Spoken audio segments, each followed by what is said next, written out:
retirement presentations. I think there are a few people who would love an early retirement program, but today we're celebrating two individuals out of traffic court. First, we would like to recognize Miss Gloria Carter. Miss Carter, would you please come forward? Miss Carter has been with the city for 33 years. Her awards and honors include Traffic Court Employee of the Month in June of 2000, also in May of 2001, Traffic Court Excellence Award in March of 2002, and Employee of the Year in 2008. I really love both these employees' favorite memories of working for the city. And so for Ms. Carter, hers were the luncheons and the health fairs. So those are always important ways of saying thank you to our employees.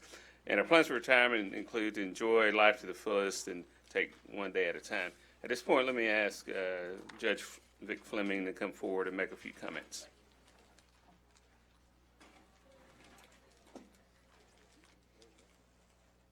Thank you, Bruce. It's always a pleasure to speak on behalf of great employees, and I'm sorry that Ollie is not here right now, Ollie Church, but Ollie and Gloria came to our department by way of the police department. They were originally in the police department, spent a majority of their career entering data from the citations issued by the police officers. Not an easy task, I assure you. From making sure the tickets were entered timely to making sure that all the information was correct, it was indeed a very valuable service to us, and these women always took pride in making sure that theirs was a job well done. In more recent years, they literally have been the voice of traffic court because they've been the primary people responsible for taking customers' calls on the phones. And on many occasions, I and other supervisors have been contacted by folks who wanted to do nothing other than brag on what a good experience they had had over the phone dealing with Gloria or Ollie. This is a great accomplishment when you consider the number of people who make their calls to our office. They have been a real blessing in our department. They've always been kind. They had a great attitude toward everyone that they come into contact with, always concerned about the well-being of their fellow employees, and always willing to tackle any job that we might throw their way with a smile on their face and pleasant remarks. In fact, they probably know my grandchildren in some way better than I do because they're always coming by to look at recent pictures. While we have some people who allegedly are going to take their jobs over, they really are irreplaceable. We're already missing their smiling faces and their sweet dispositions. We have been blessed and will continue to be blessed, and we'll miss them forever. So thank you both for being what you've been, and wish you the best in your retirement. Thank you. Gloria, on behalf of the city, thank you for many decades of service, and God bless in your retirement. Enjoy. Thank you.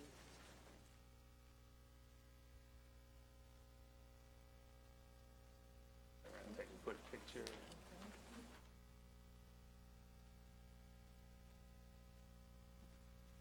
And as Gloria comes to the podium, if our colleagues from traffic court would come up and would stand up and.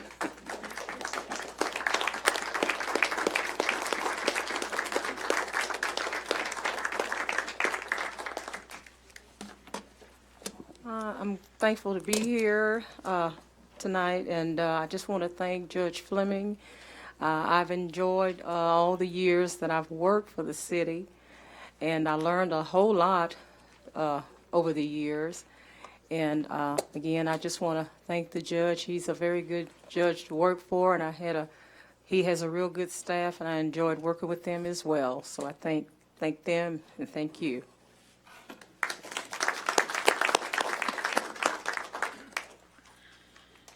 And Mayor, we'll work with the judge's office to reschedule Mrs. Church.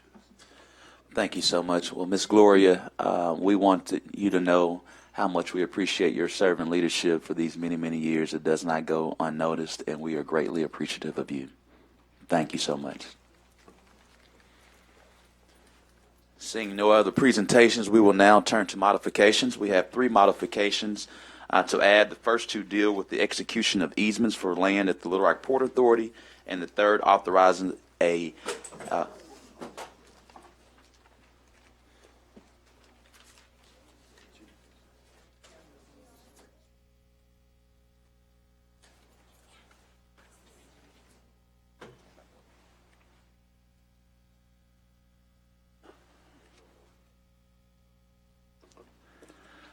The third authorizes an actuarial evaluation to be performed for benefit increases for the members of the Little Rock Police Pension and Relief Funds, which is now administered by LOPFI.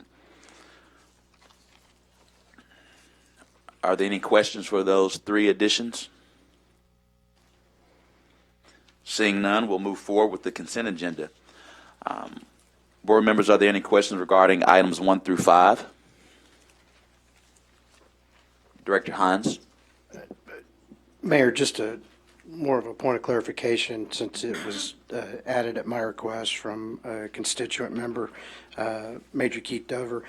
Resolution 3 is we're a little bit behind the times. North Little Rock has already passed a resolution to recognize the Broadway Bridge as the Veterans Memorial Bridge with signage.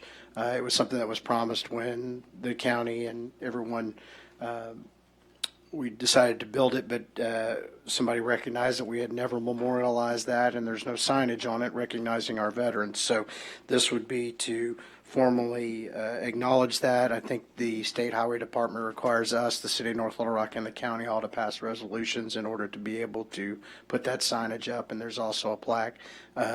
Major Keith Dover from the American Legion Post will be here next week. He can answer any questions if anybody's got any. Thank you so much, Director Hines, for your leadership in that. Any other questions for items 1 through 5? Questions for items 1 through 5?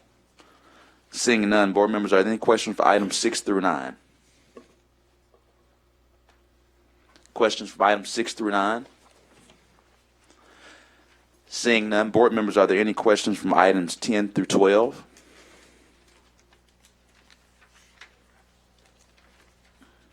Items 10 through 12.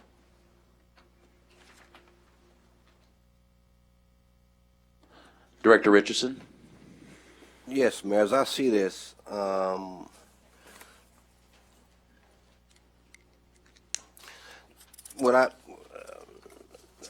just thinking about how we address policy. You know, we're going to have a policy meeting after this agenda meeting, and I guess with respect to the whole notion of policies, have we had any policy discussion on this beyond just his initial introduction? Yes, sir. If you will recall, well, which item are you referencing? I'm just looking at 11 and 12, I think. Yes, sir. If you will recall, and I'll give a brief background, items 11 and 12 emanated from the request of this board in 2018, on December the 3rd, 2018, in regards to the former government that were centered around the 2018 campaign cycle. And so out of that process, this particular board decided on December 3rd, 2018 to institute a former government study group. When the election was decided on December 4th, 2018, and then this administration took into office in January 1, 2019, we worked with this board to institute the former government study group. This board then the 7 members of ward directors appointed individual ward members to be a part of the former government study group. The at-large city directors and myself worked to appoint the 3 at-large members that were a part of this particular board. They met somewhere close to 7 to 8 months to go over this particular former government. They also had several different community meetings as well, and deliberated and developed their list of recommendations. And out of those lists of recommendations, we are now forwarding. That board asked, they presented to this board, both in I believe in a policy meeting, their findings and their reports. And the report asked that after they spent their 8 months of time and effort and volunteer that we take up their recommendations as in ordinances for the board to consider, and that is what you have before you today. Well, I guess let me add a little bit more specificity. I guess my question centered around that 7-8 month planning process. And that came, the impetus for that really was one of my colleagues' desire to put the at-large positions on the general ballot in 2018, so we wouldn't have to have any special elections to talk about these issues. But I guess let me get a little bit more specific, Mayor. Have we had a policy conversation on the results of that plan that you just mentioned? Have we had any discussion of that? I don't remember any. Yes, we did. And the policy discussions when, and I can't remember the particular date, but it was at a policy meeting. The former government study group came and presented their recommendations before the board, and the board did do Q&A. So that was. I think I missed that night. Yes, sir. At home watching you guys having fun, popcorn. Well, I'm sure you were out doing. Yeah, thank you. The Thank you people's for work. clearing that up for me, Mayor. Thank you, sir. And so, just so everyone's aware, every recommendation, that was feasible has been adhered to in this response. There is one recommendation after working with our city attorney as it relates to the 40% rule for the ward members due to some concerns with the Voters' Right Act. We have decided not, based on the city attorney's opinion, not to move forward with that particular ordinance. And so outside of that, and I think so that the 40% rule is not being considered for the ward members and or the regional districts to protect the integrity of the Voters' Rights Act based on the city attorney's opinion. And so that being said, the only thing that is available now from the former government study group is what you have before you in ordinances 11 and 12. So just wanted everyone to be sure about that. Well, that's another one, Matt. I think that your point about the plan, the study group, and all the information that we had and we garnered from them. My question, Tom, this is more for you. As we start looking at talking about actions or authorities or ability to hire or fire, are we allowed to have that conversation? Because during that full-time mayor's campaign, we did not change the form of government. The answer is yes. I mean, y'all are the main legislative body of the city, and how you deal with the formation of the government's legislative act. Okay, I'm going to say the attorney out there. Yes or no, did we change the form of government in 2007? Yes. Well, no. You Which one changed is the it? methodology. You changed the manner in which the authorities of the mayor could be exercised. It's on. So you saying 2007 election made the mayor officially full-time and gave the mayor the authority over any matter that he wished to exercise that the city manager was currently exercising. that I understand. A little bit more specific. Did we change the form of government, or did we just have a manager council form of government with the mayor functioning at 100%, working 100% rather than 32 or whatever it was before? So did we actually change the government? Not change from, there's only three forms of municipal government in Arkansas: the city administrator, the city manager, and the mayor council. We are still a city manager government and have been since 1957. Thank you. Director Adcock? Yes, on item 11 and 12, are we going to have a presentation tonight? We have members of the former government study group available to take Q&A. The chairperson of that group and many members of that group are here today. I would like to have a presentation because it's been several months and everything, Yes, ma'am. and I would like to have a presentation on 11 and 12 either tonight or next week. They're prepared tonight. Mr. Manager? Mayor, and I don't know how long the conversation is. Ms. Church has arrived. If we could just take a pause. Yes, out of point of order, we will transition to have the great opportunity to recognize Mrs. Church. And then we'll proceed back. Thank you so much, Mr. Manager. Again, we want to recognize another longstanding employee. I said last week, or a few weeks ago, we had a 50-year employee. Today, we're recognizing one with 41 years total experience with the city. Ola May Church. Awards and honors include a Good Samaritan Award and Employee of the Month. And I've been doing this a long time, and I was the one that years ago said, I want to know what the favorite memory of working with the city is. And this will actually probably go to the top of the list. So when I asked Ola May what her favorite memory of working for the city is, when my coworkers and I were asked to participate in a suspect lineup, and the victim picked on one of them, my coworkers, as the suspect. I bet that was a bad day for that one. Her plans for retirement include working full-time in the ministry and spending time traveling with her family. At this time, let me ask Judge Fleming to come back up. Well, all the good remarks that I made earlier were about you as well as your co-worker, Ollie. And all I can tell you is that we already miss you. We acknowledged earlier that you and Gloria were the voice of the city since you ran the phones for the last few years. And also we admired you and extolled your virtues for the wonderful work that you did in data entry when you first came on board, and how your great smile and great attitude were always a blessing to us, and that between the two of you, you knew more about my grandchildren than I do.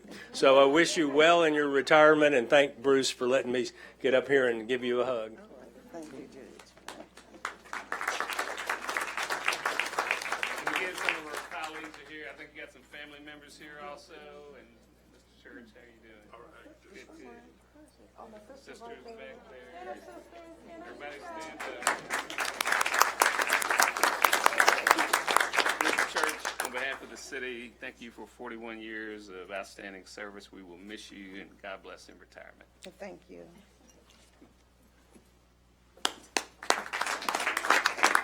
Come down real quick, take a picture.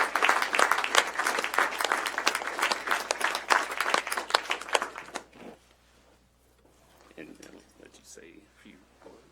First off, I'd like to apologize for being late, and I just want to recognize our mayor, the Honorable Frank Scott Jr., and our city manager, Mr. Moore, and all of the board members. I just say I want to thank the Lord for giving me the opportunity to work for the city of Little Rock. It's a wonderful place to work. I started working at the police department in 1979, and it was supposed to have been a 30-day job that I had there, but behold, 30 days turned into 41 years. And I want to thank my boss, Judge Fleming, for being such a wonderful guy, and I want to just thank all of you all, and may God bless you all. Thank you so much, Ms. Church.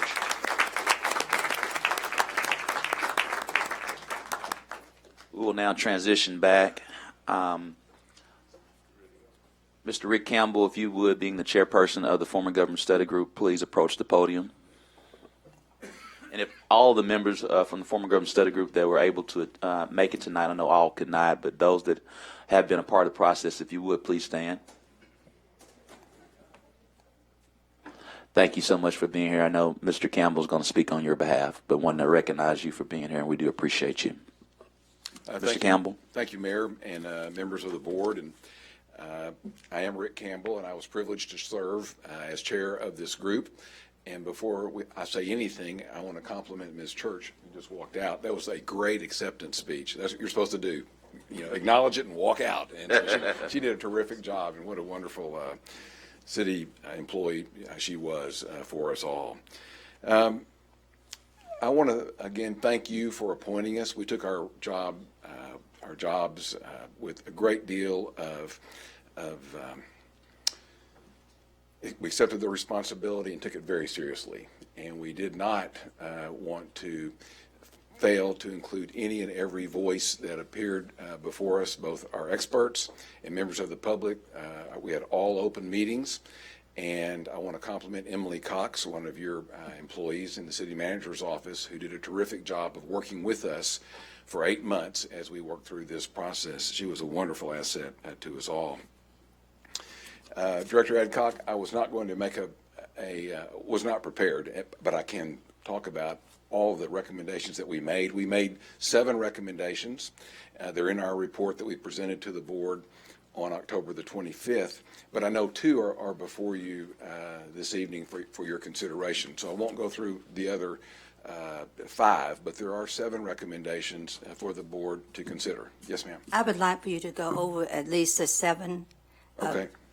We have lots of people that listen at home as well as here in the audience, and some of them may have missed that evening, and I want them to understand what this is all about. Okay, and I will do that. I will say that if you have the copies of our report that we presented to you, this begins on page 8 of our recommendations, goes on to page 9, where we kind of itemize each of those recommendations. The first was this minimum electoral requirement, and that was the 40% issue, which the board just heard from the mayor about, and that is we had recommended that to be elected candidates for city directors shall receive at least 40% of the votes from their respective election. That's no longer an issue before the board. Second, the board structure. We recommended that regional districts should be established to replace at-large positions. We'll talk about that in more detail in just a moment. Third, we talked about, we recommended board size, that the board reduce the size, be reduced from 7 wards and 3 at-large positions to 6 ward positions and 2 regional positions. And we'll talk a little bit more about that in a moment also. Fourth, we talked about the mayor's authority to hire and remove the city manager and the city attorney. We'll discuss that in just a moment. Fifth, we recommended a citizen education effort, and that is that the city of Little Rock create and implement a citizen education program to equip and empower citizens to have equitable opportunities to participate in the political process. And we pointed to an effort in Missouri, one of the cities there in Missouri, and I apologize, I can't remember which city that was, but there is a citizen education program there, and we thought that would be a good model for the city of Little Rock to follow.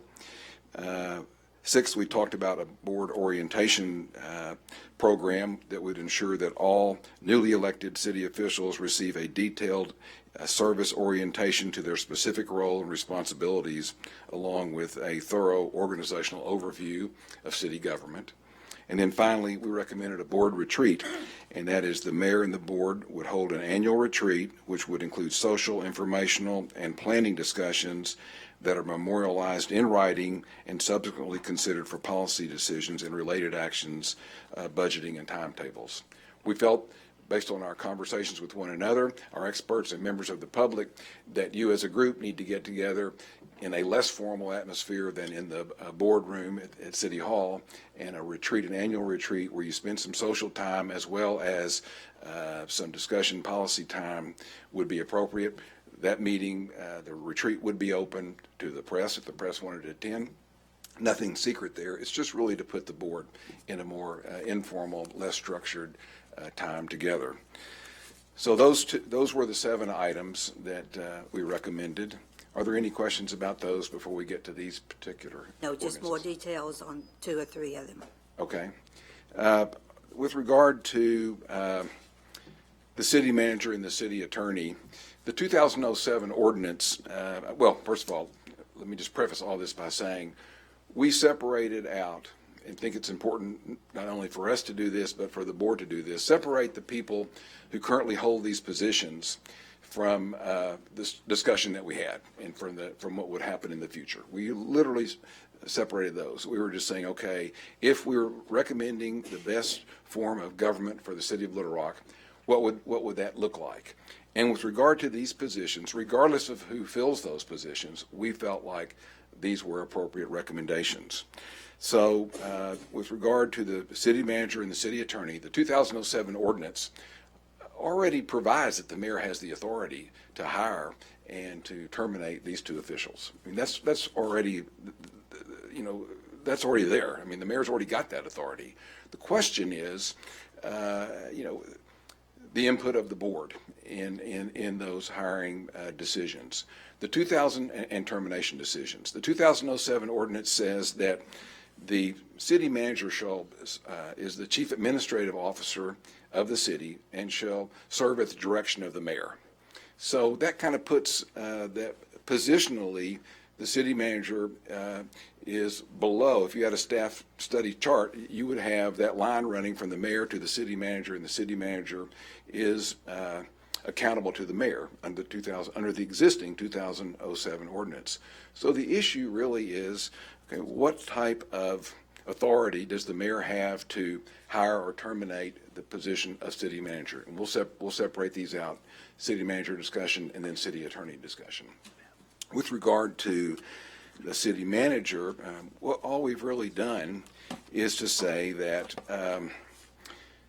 the city manager's the mayor's decision to hire and terminate the city manager position is final, unless this board by a 2/3 vote overrides that decision. Today, that decision is really, it's a majority vote, subject to the approval, majority vote of the board. Under our recommendation, what we're saying is that the mayor's decision is final to hire and terminate unless the board by a 2/3 vote overrides that decision. We also said that the mayor, with regard to the city manager, the mayor alone would conduct the annual review of the city manager.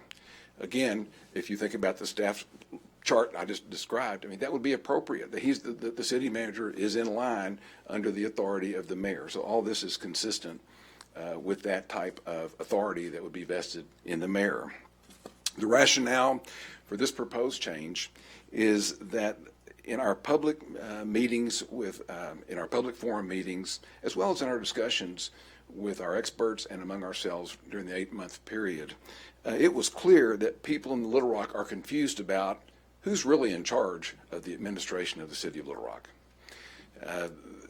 They want an accountable person, one person in the city of Little Rock that they can go to with regard to the administration of the city of Little Rock. And we felt, based upon everything that we heard, that this, let's say, formal recognition of the mayor's authority to hire and terminate the city manager would dissipate that confusion that may exist from the people in Little Rock. Do they go to the city manager to request certain things, or do they go to the mayor for certain things? And we felt like with this particular recommendation, were it to be adopted, then the people would know they should go to the mayor. Now, the mayor may delegate that responsibility to whomever, the city manager, to whomever else he or she decides to delegate it to. But the bottom line is, it does give the people one person that they can look to from an accountability standpoint. So that was the real purpose of this particular change. With regard to the city attorney, there's no change with regard to the hiring of the city attorney. It still requires a majority of the members of the board. And with regard to the annual review of the city attorney, that responsibility is going to be shared by the city board and the mayor. The reason for that is the 2007 ordinance does not say that the city attorney shall, I can't remember that phrase, I used it earlier, but is not necessarily serving at the direction of the mayor. The city attorney represents the entire city of Little Rock, represents both the city, the mayor, and the city board. You work with the city attorney all the time. The mayor works with the city attorney all the time. So you should have some input with regard to the hiring of the city attorney and with regard to the annual review. The vice mayor in this instance and the mayor would hold the annual review for the city attorney. The change we're proposing for the city attorney is that while the board may hire the city attorney, while the mayor may hire subject to the approval of majority of the board, the mayor may terminate, and his or her decision is final with regard to the city attorney unless this board by 2/3 vote overrides that decision. So that's the big change with regard to the city attorney. That really outlines that particular, those particular positions. Are there questions about that before we move to the regional? No, I have no questions. Mr. Campbell, I have a couple of directors that have questions. Yes, ma'am. If you're ready to take a question. ma'am. Director Hendricks? No, the mayor, I was to come back and somehow not hearing him come up. Okay. Okay. All right. Director Hines? Oh, sorry, I got to turn you on. Turn me on. Okay. Rick, You're thanks on. for that dissertation on the whole city manager. As I read the ordinance on being able to hire and fire city manager and city attorney, and based on what you just said, that the citizens of Little Rock found it confusing. If we were a mayor or council form of government, would those powers not already exist within mayor council versus us being a board of directors accountable and the board of directors being made up of the board of directors and the mayor accountable to the voters Well, versus a mayor council who have all those powers? right. I mean, there's a distinction between those two, and your question is just full of opportunities for discussion. But if I understand you appropriately, with the city, the mayor council form of government, the city attorney is elected. The secretary, I believe, or I can't remember the position now. It's been a while since I've looked at that. But there's another elected position, as well as the mayor and the members of the districts or wards or whatever in those, are the council members. That's distinct from what we have now with the city manager form of government. It's true that under our hybrid city manager form of government we have in Little Rock, we look in many respects like a mayor-council form of government. We're moving toward that. I mean, not saying that there are going to be changes, but it's clear if some people could say, well, a lot of the things incorporated in the 2007 ordinance, as well as the votes of the city, kind of make us look a little bit more like a mayor-council form of government than a city manager form of government. But we are a city manager. You are a form of city government. manager form of government, and to my knowledge, you'll always be a city manager form of government. We were not trying to make that type of change. That was something we looked at, but we felt like we could make some proposals that would be consistent with the 2007 ordinance that would recognize the mayor's authority in a more efficient manner than is being exercised today. Okay. Thank you. Other questions about the city manager, city attorney?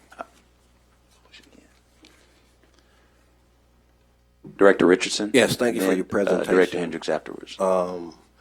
Two quick questions. Since the impetus for this whole planning process was a discussion around at-large positions, I think it emanated from Director Hendricks' request to put it on the general ballot in the election in 2018. This may be, Tom, you may want to chime in on this, 'cause I don't know if you know this, but if we had a mayor-council form of government, would there be any legal prohibitions for having at-large seats, or would that be a hybrid? How would we address that issue? This is why we're here. So if we went to a mayor-council form of government, would that limit the number or limit the even possibility of us having at-large directors? The state statute sets forth how aldermen are elected in the mayor-council form of government. It also sets a number. North Little Rock has, I think, 2 from each one of 5 different districts. And they have a provision that you have to be voted on by people that live within that district, and the person that serves has to live within that district. So they don't have any geographical outlines or geographical? The 5 districts All right. are essentially like our wards. Okay, I wanted to know if there was any limitations with respect to the ability or inability to have at-large directors if we change the form of government, which we haven't done yet. And we're not proposing to do Oh, that. no, I heard that. And hopefully when we get through more of your report, we have some more questions, because I know I do. Yes, Gary. If I might, This is Gary Smith. We were attempting to eliminate ambiguity as to responsibility, be fair and be balanced, meaning boards involved, and so there's some balance. What we did not like about the current law of the mayor council, if you go under that law currently, is you elect the city attorney, the city clerk, and the city treasurer. Every board member would win by a majority in their ward. And so there were some things in the mayor council, under the mayor council law, unless that law is changed statewide and we went under that law, we would be electing 3 extra positions. We would have wards. You'd win by a majority in that ward. And then the mayor would still most likely, just like in North Little Rock, appoint a chief administrative officer, a chief of staff, or whatever you want to call Danny Bradley so you can call the person city manager, you can call them city administrator, chief administrative officer, you can call them whatever you want to. We're just operating under one particular law. So there's limitations with the mayor council law, and there are limitations with the city manager law and the city administrator law. And so we were trying our best to eliminate ambiguity, have fairness, have balance, and get where we want to go. And as it related to the at-large, the balance that we ultimately went to, and we were unaware that state law would have to be changed or the voters would have to vote on it, is that instead of at-large, we would go to having 3 regional directors that would be, you can call them super wards, whatever you want to call them, but we would have them with a defined area.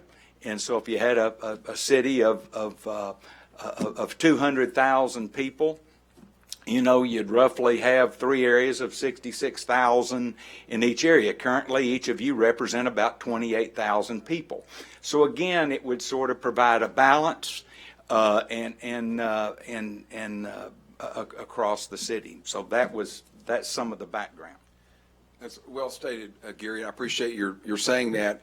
I don't want to emphasize too much about this mayor council thing, though, because we looked at all that, but we were staying away from that. We were going to focus on the best form of government for the city of Little Rock. We have a city manager form of government. We were not going to make that change to recommend a mayor council form of government. And so working within the confines of the city manager laws as existed at the time we did our work, we felt that this change was appropriate. Director Hendricks? The gentleman that was just at, could he come back up? Yes, ma'am. I don't recall your name, I'm Gary Smith. and you were one of the individuals. Have you ever run for office? When I was 19, I was a justice of the peace, and I ran for the school board when I was 18. Okay. Yes, in North Little Rock. Okay. And the reason why I attended all of the meetings except one, and I am really touched when they talked about the 40%. I know that usually I said 5 to people, okay? So I did defeat 8 gentlemen. Yeah, yeah. And that's the thing that came to my mind. Why did you all pick the 40%? Well, let me address that because you brought that up before, Gary, and I want. let me just clarify. We've abandoned that. We're not, the 40%'s off the table now. Just consider that, Director, that's off the Good, table. but that's, But you don't have to I answer. want to clarify. Mr. Smith, that you don't- maybe- no need to maybe other clarify. than- Maybe other than your daughter, every person was Mr. for the Smith. 40%, no matter their color. Let him talk. I want to clarify that. But it's off the table, Okay. so it's no need to discuss it. I wish you had told me. Oh, Yes, ma'am. It's off the table. it makes sense. I'm sorry. Okay. Mr. Campbell, you can carry on.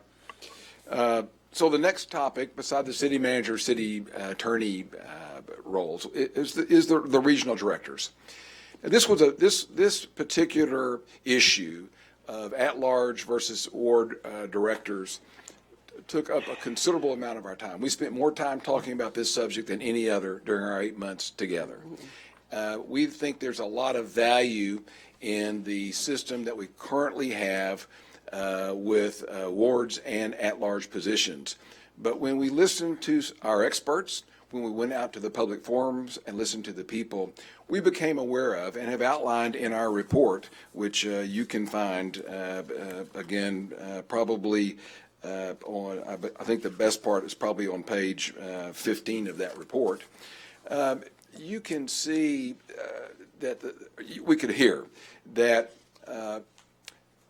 wards were favored by a number of the commentators at our meeting because the citizens felt that ward directors were more in touch with the local issue in their particular area. And so when they had a problem, they would call, first person they would call would be their ward representative. They also would call at-large members of the board, but they felt that the ward person was more responsive to their local neighborhood.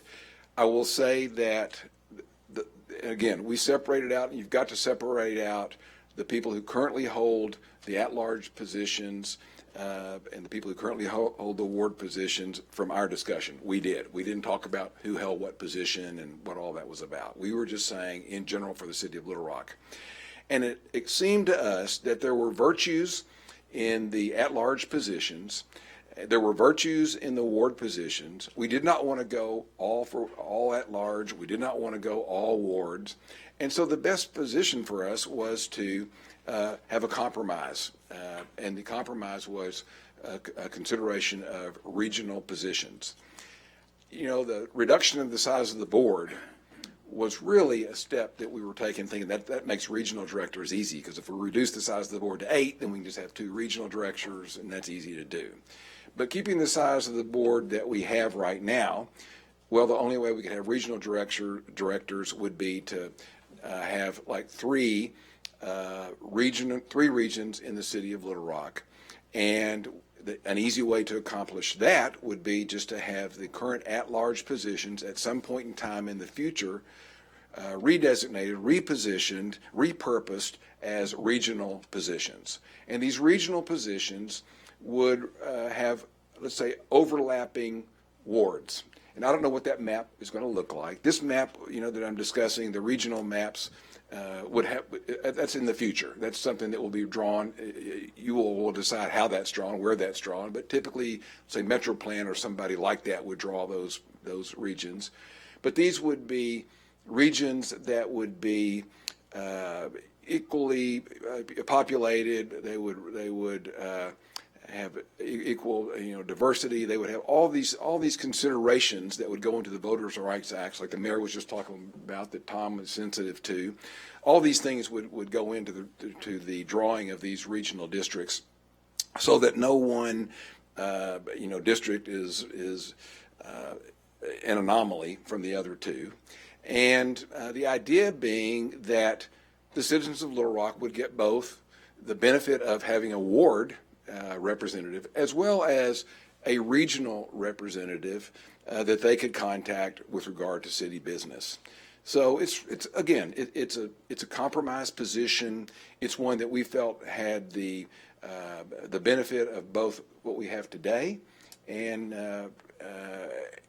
could bring the, say, at-large positions down one level to closer to the people living in the wards. That's the whole purpose. It was a simple way to preserve the benefits of both the at-large and the ward system.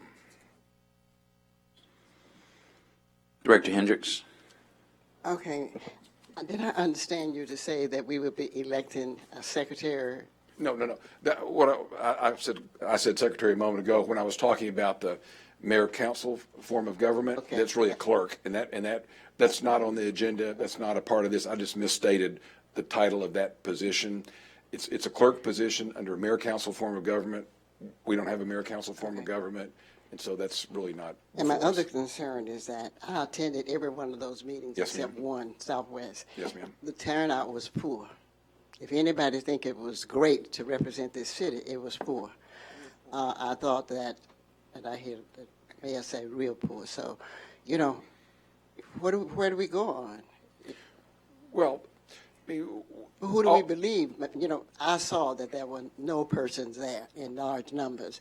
Very few people asked questions. Everybody asked like they were afraid to speak up. Very few people spoke up. Maybe 1 or 2. Right. And I can say that, and that was my reason for going, because really the committee, was great. Even though my daughter was on it, I thought it was a waste of time.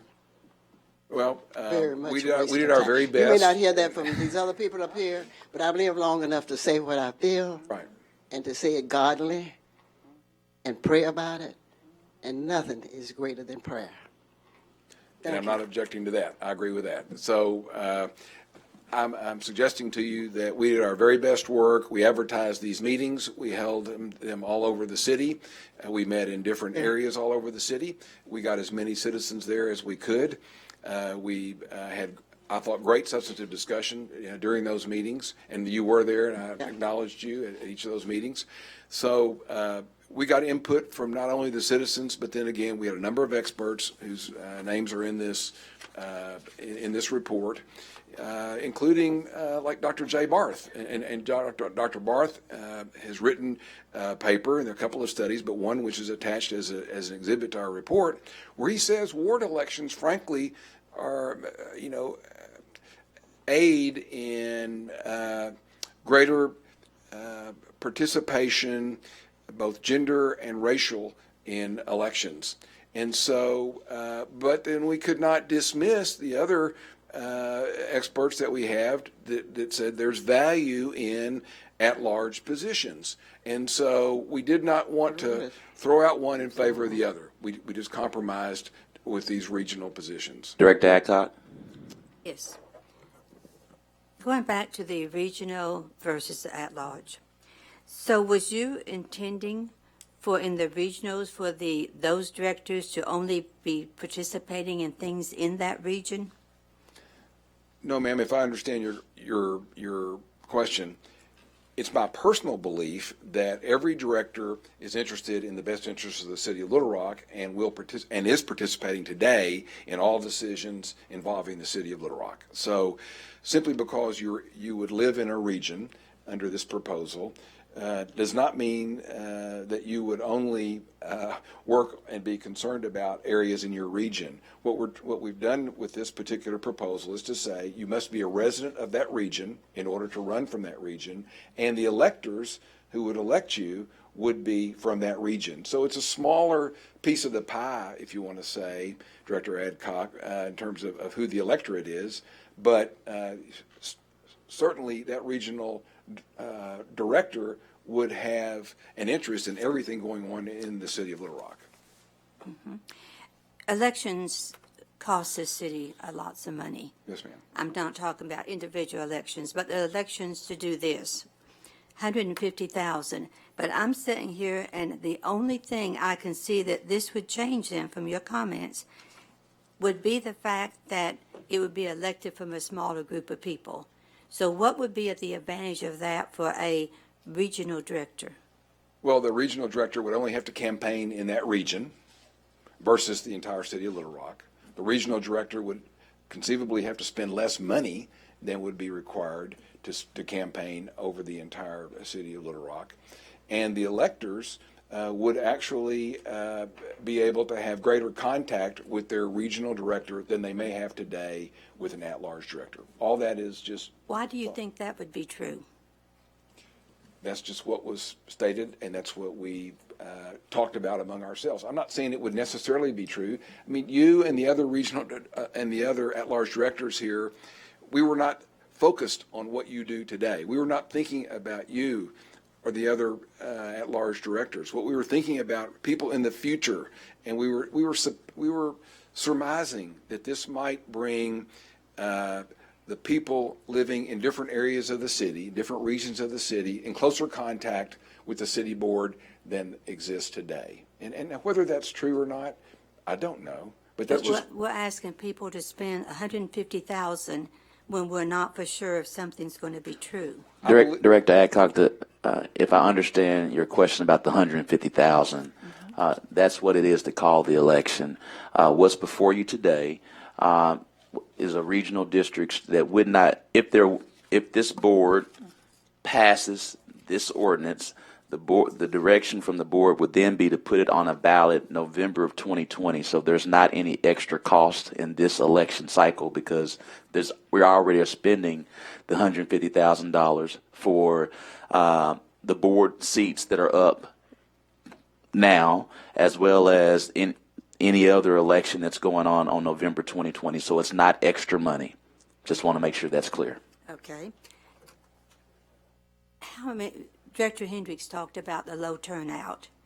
Did you all count how many individuals, not the times they went, because Director Hendricks and I went to several. Right. So did you count us each time, or did you count individual people who attended those? And did you all count how many there were? We tried to make an informal count. We did not numerically, count people that were there.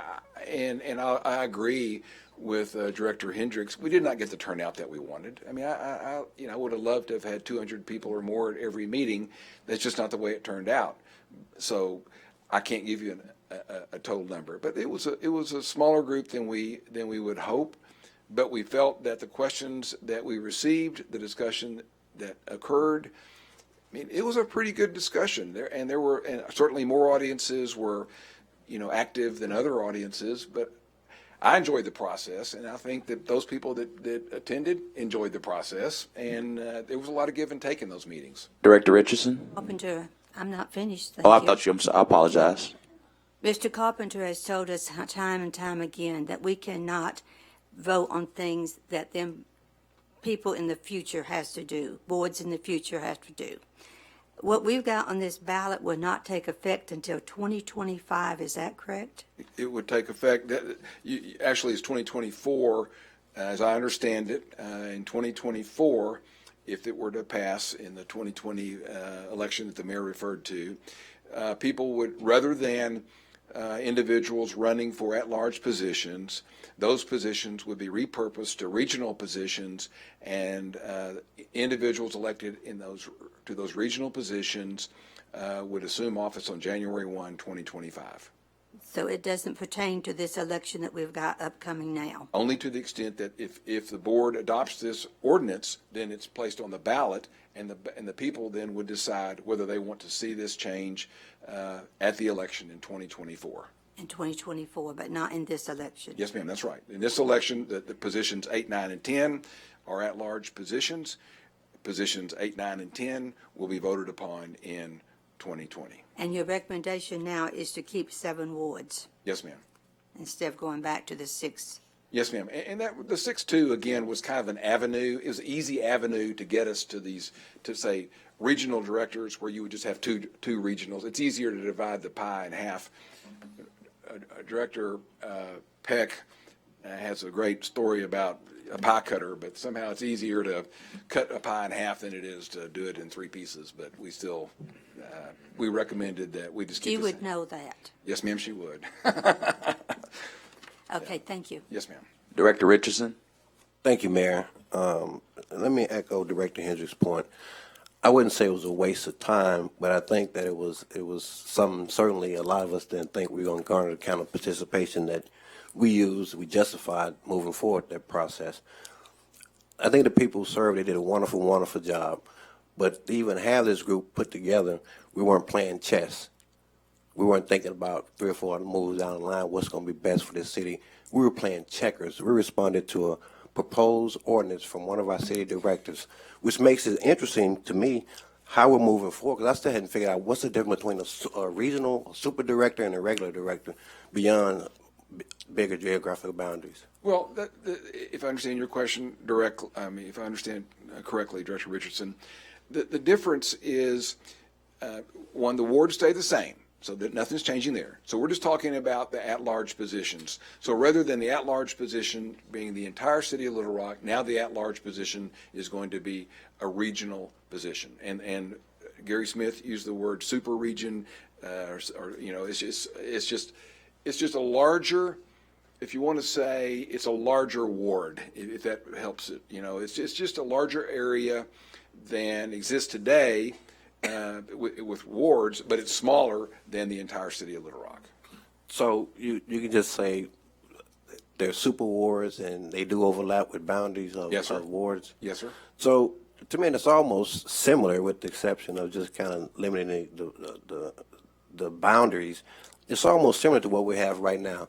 Say I have an at-large director who will aggressively work against me trying to turn my constituents on me in my ward, and that director is an at-large director, and you can have opportunities for conflict within your ward when you have a particular colleague that may not appreciate your work or may not appreciate the fact that you hadn't done what he or she wanted you to do. I don't know anything about that. So I can, But the possibility could be there, though. If you don't have two people, you have a super director and a regular ward director. If those two don't get along, nothing's going to happen in that ward or that region. I don't know anything about that. Again, you all know that better than anybody in the city of Little Rock. I mean, the fact of the matter is, as a citizen, we know that you're operating in the best interest of the city of Little Rock. We trust that you're getting together, and when you meet, and informally and informally, that you're making great decisions on our behalf. And we elect you for that purpose. So I'm going to assume the best, and I'm going to assume that each ward representative is working in agreement with the at-large directors and the mayor for the best interest of the city of Little Rock. It's one more simple question, Mayor, and I'm through. Since the impetus for this was a recommendation to put this on the ballot, was the elimination of at-large directors, period, was that part of any kind of conversation during this planning process? Did you factor that into the equation of what we're going to talk about, what recommendations we're going to move forward? Was that even discussed at all? Sure, we talked about that. We talked about whether we would have all wards versus all at-large, and decided that neither of those alternatives were good, that there's benefit in having both a ward system and the system that might be a little bit larger with these super wards, if you want to say, with these regional districts.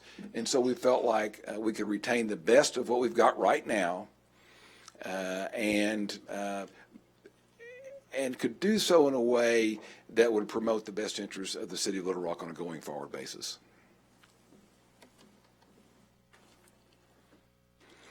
Director Hendricks. Thank you. The thing that I wanted to know, I would like to ask Tom a question, the attorney. Is that okay? Yes, ma'am. Could you tell me the at-large positions, if we could be put on the ballot by petitions for 220, regardless of this item that we have? Director Hancock, Anything that Director would- Hendricks. Anything that could prevent us from going with that? A petition to go on the ballot is pretty much always accepted if the ordinance is passed by the board to call this election. Then I think that the petitions would not be available because there's a provision in the City Manager Enabling Act to prevent competing. No, I'm not asking that anybody make them available. I'm going to get out there with the crew from Ward 1 and citywide and put this on the ballot with the correct number of petition signatures. Right, but what I'm saying is that there's a section in the City Manager Enabling Act that if something is put on the ballot, that's going to block something else from being put on the ballot at the same time. If you defeat this and the people get out and do a petition, then yes, that would be a possibility. Well, that's what we intend to do. Director Wright. I think, Oh, Director, please. I actually didn't. Could you press again? I'm sorry. There you go. thank you, Mayor Scott. This is confusing. And I've listened to this, I've read this, and all to me, this is just going to make and cause confusion. If you had come back with the recommendation, well, let's just make everybody a ward director Right. and make the ward smaller, that would have made a whole lot more sense to me, because 28,000 people is a lot. So this, to me, you're just going to confuse people. And I attended the Ward 6 meeting, and there weren't even 10 people in that room. And the gentleman that got up and did most of the talking wasn't even talking about this. Okay? I didn't hear any discussion about this from the few people that were there. And I have not been approached by any of my constituents that this is an issue for them. So to me, this is just adding confusion, and I just don't see it. I've listened to you, and the more you explain it, the more I'm like, okay, well, if people don't understand what we got, I just don't see how they're gonna understand this. And I agree with a couple of my colleagues here. You can just bring in more confusion than you're trying to solve. So this is all I'm saying right now is this is confusing. Thank you. Director Computers. Couple quick questions for you. And again, and Irma likes to blame me for this, so I'll take the full blame or credit for it. But of the sessions that you held, was there a fairly universal questioning of positions or presenting of positions of different people? I would say that with regard to this wards versus at-large issue, I would say when the subject came up that people saw value in both positions. But this was a recurring theme. Yes, it was. You know, we always wish you had more people, but when the mayor takes out the budget to the community, there's 10 people in each time, Frank? 10 or 15 people? Yes. And the purpose of this is that you take and frame the question, whether there's 1,000 people there or 10 people there. And the beauty of a process like this is that you have 8 or 10 or 12 or 15 people who then take the time to really consider alternatives. And so the real issue is not, to me, whether there was 10 people in the room or there are 100 people in the room, but that the questions were posed to y'all and that you took the time to deliberate different considerations and different options for our city. So this is the third time I've seen this occur. And each time I'm always surprised and pleased that people independently think about what's best for the city, not what's best for Dean Compuris or Irma Hendricks, but for the city. So that to me is the reason that I think this is a success. Now, whether we vote for it or not, or the citizens vote for it or not, that's a whole different issue. But what you've done is examined where we are, offered opinions on how we can improve that situation, and then it's up to the citizens to say, we want to do it. So I thank you. So I think that this self-flagellation of there weren't that many people there, the issue is y'all taking the time to give us different ways of looking at this situation. So thank you. Thank you. Thank you. Thank you, Director Computers. Director Peck. Hello, thank you. Well, thank you, Dean. You said everything I was going to say, but much more eloquently. But I wanted to thank all of you all that served, and it's not your fault that people didn't show up. And Rick, I hope we're still friends after I asked you to do this for Ward 4, and you did it so very admirably. And are you still my friend? Yes, I'm still your friend. Good. But I commend each and every one of you because I know that you all had different opinions. You spent 8 months of your life. What a labor of love. And it's because you all love Little Rock like all of us do. And it's not your fault. Don't blame yourself. No self-flagellation or anything like that. And you've come to a consensus. And you've done a vast amount of research. Now, what happens from here on out, I don't know. But thank you all for serving. Thank you.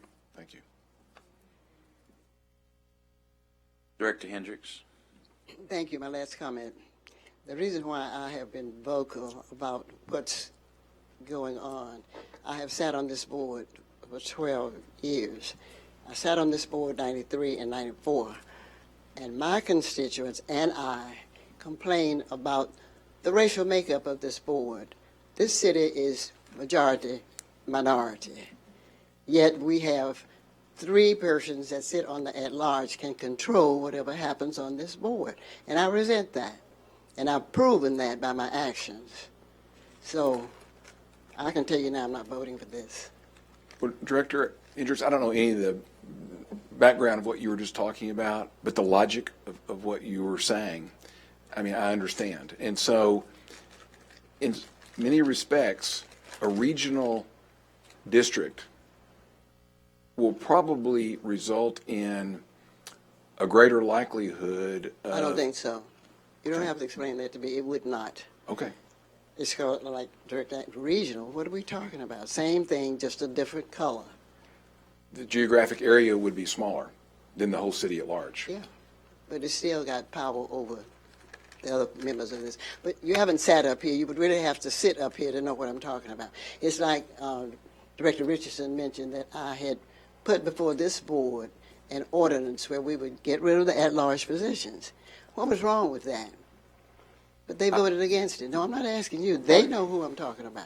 Hey, we're going to, Director Richardson. Thank you. That's the end Yes, of ma'am. it. Director Richardson. Yes, And then sir. I'm going to give some final Okay. comments. Once again, I want to thank you guys for serving and giving us your time and your expertise and lending us your voice. Here's what's problematic for me. Now, the rationale for doing this was to get more citizen participation based on a recommendation of an ordinance to put this on the ballot. So the rationale for doing that, and the reason why it passed was we need to do this to get more citizen participation. And we didn't get that. And now we're saying that wasn't a success. That's the kind of cognitive dissonance I'm having with this whole process, because that was done. You guys were a result of an alternative to a ballot issue that one of my colleagues was going to put on. And then we said, that's why we need to do this to get more participation, and we didn't get participation. We're not blaming you guys for that. But the impetus for that was to get more citizen participation. And we didn't get that, and then we said, well, don't worry about it. When we decided that that's what we need to do.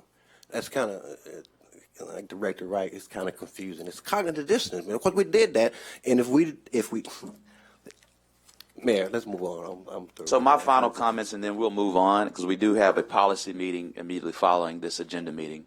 So, Mr. Campbell, thank you so much, you and all the members of the former government study group, for the 8 months that you spent. So I want to just share a few things, and then we'll move forward. First and foremost, I'm a big person on background, history, and context. We have to understand, how did we get to this place? This board, minus me, on December 3rd, voted to have a former government study group to look at our former government. One, as we understand, was because there was petitions going out to change it from a perspective, and this board wanted to get greater understanding.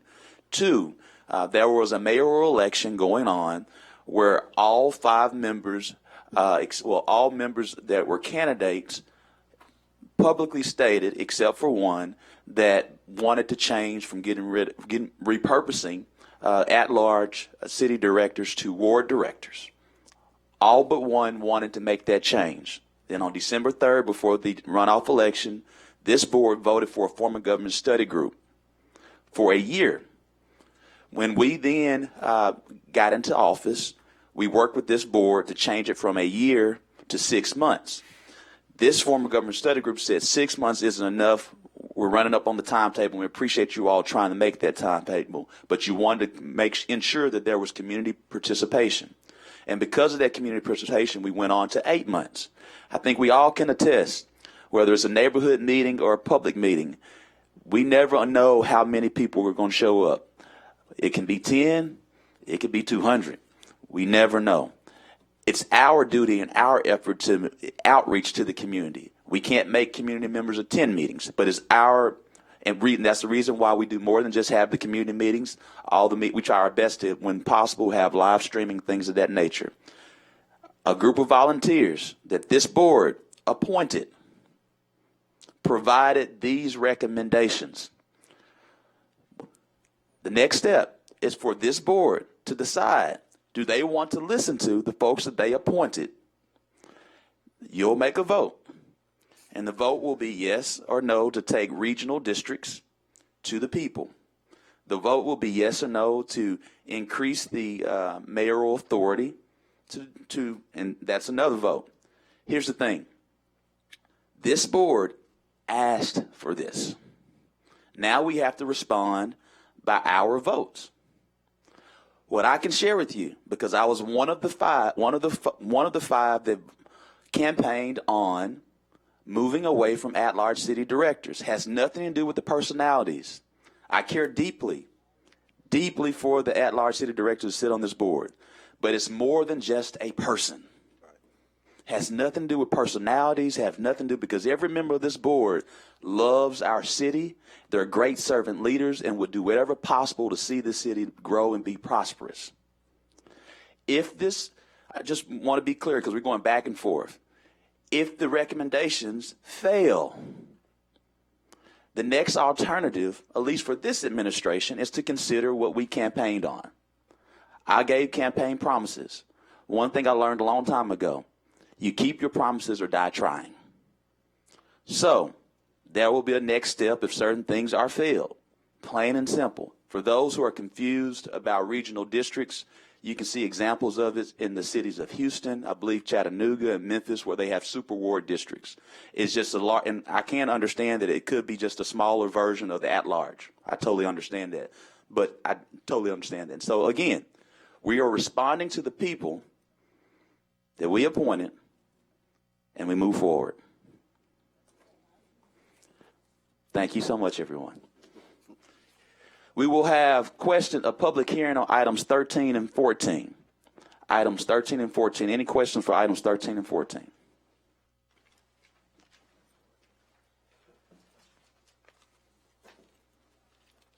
Seeing none.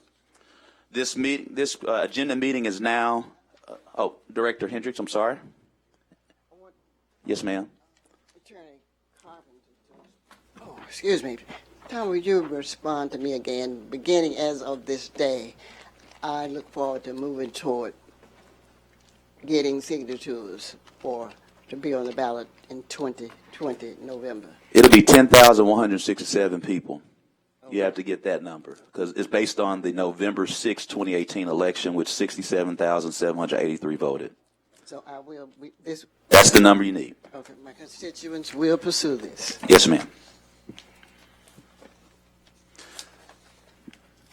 Director, do you have enough questions, Director Hendricks? Take that off. Director Richardson, did you have a question? No, I don't think you ever turned my light off. Okay, thank you. Seeing no other questions for items 13 and 14, this agenda meeting is now adjourned. We'll now move forward into our policy discussion. And part of the policy discussion, we will have our Chief of Staff, Mr. Charles Blake, to discuss the census update.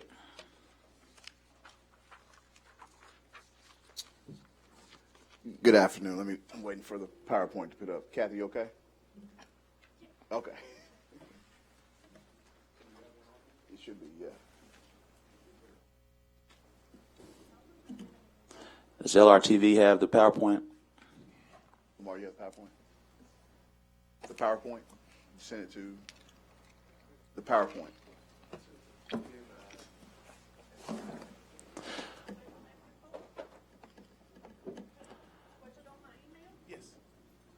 I sent it to you and Allie.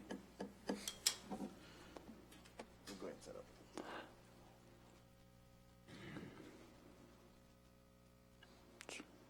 Right, there we go. Thank you, Kathy.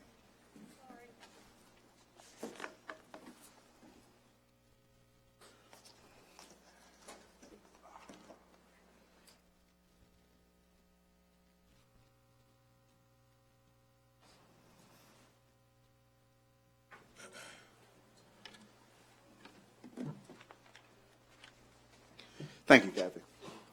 Good afternoon, Mayor and Board. Census 2020 is upon us. As the Mayor has stated over and over, that the census will be the priority for our city for 2020. We have been working since June of last year. We've hosted 2 tours with the U.S. Census Bureau and in our hard-to-count areas. We had a training in October at the University of at Central Park. And today we are We're going to present to you the importance of the census process, as well as our outreach efforts of the city of Little Rock. Next slide, Kathy.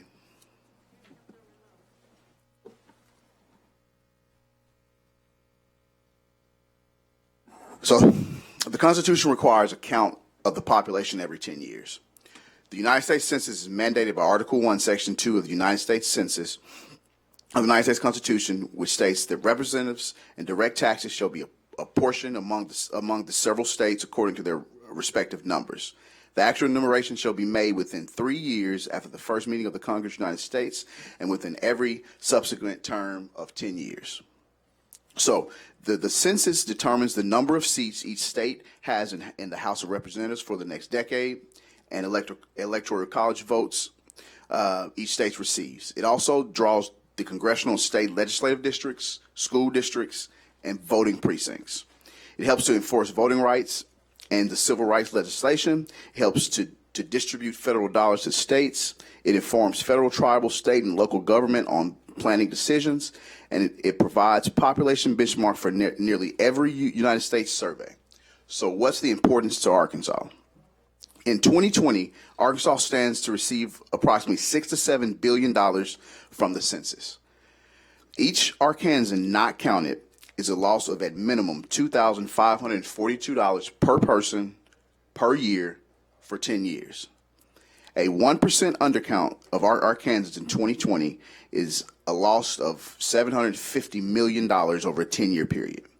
That equals 30,000 people at $2,500 per person over the next 10 years.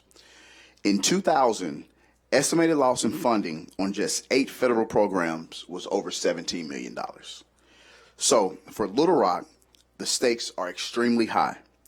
The allocation of tens of millions of dollars per year in federal funding for neighborhood improvements, public health, education, social services, transportation, and more will flow from the census count.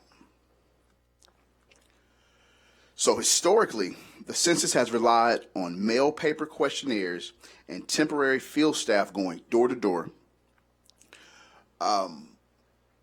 The 2020 census will be the first to offer an online response option. So the 2020 census is different from any other census we've ever been through. This is the first time that you will have an online response option. About 99.6% of addresses will receive an invitation letter with instructions on how to respond online or by telephone using a unique ID. So on the online responses, all households will have the opportunity to complete the 2020 census online, identifying themselves through either a unique ID, including the mail, or through household addresses.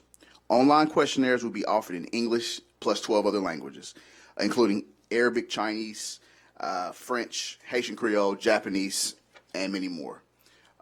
Phone responses, the first U.S. census in which people will respond to the census by phone with their unique ID or household address. Telephone assistance and responses will be available in the same languages.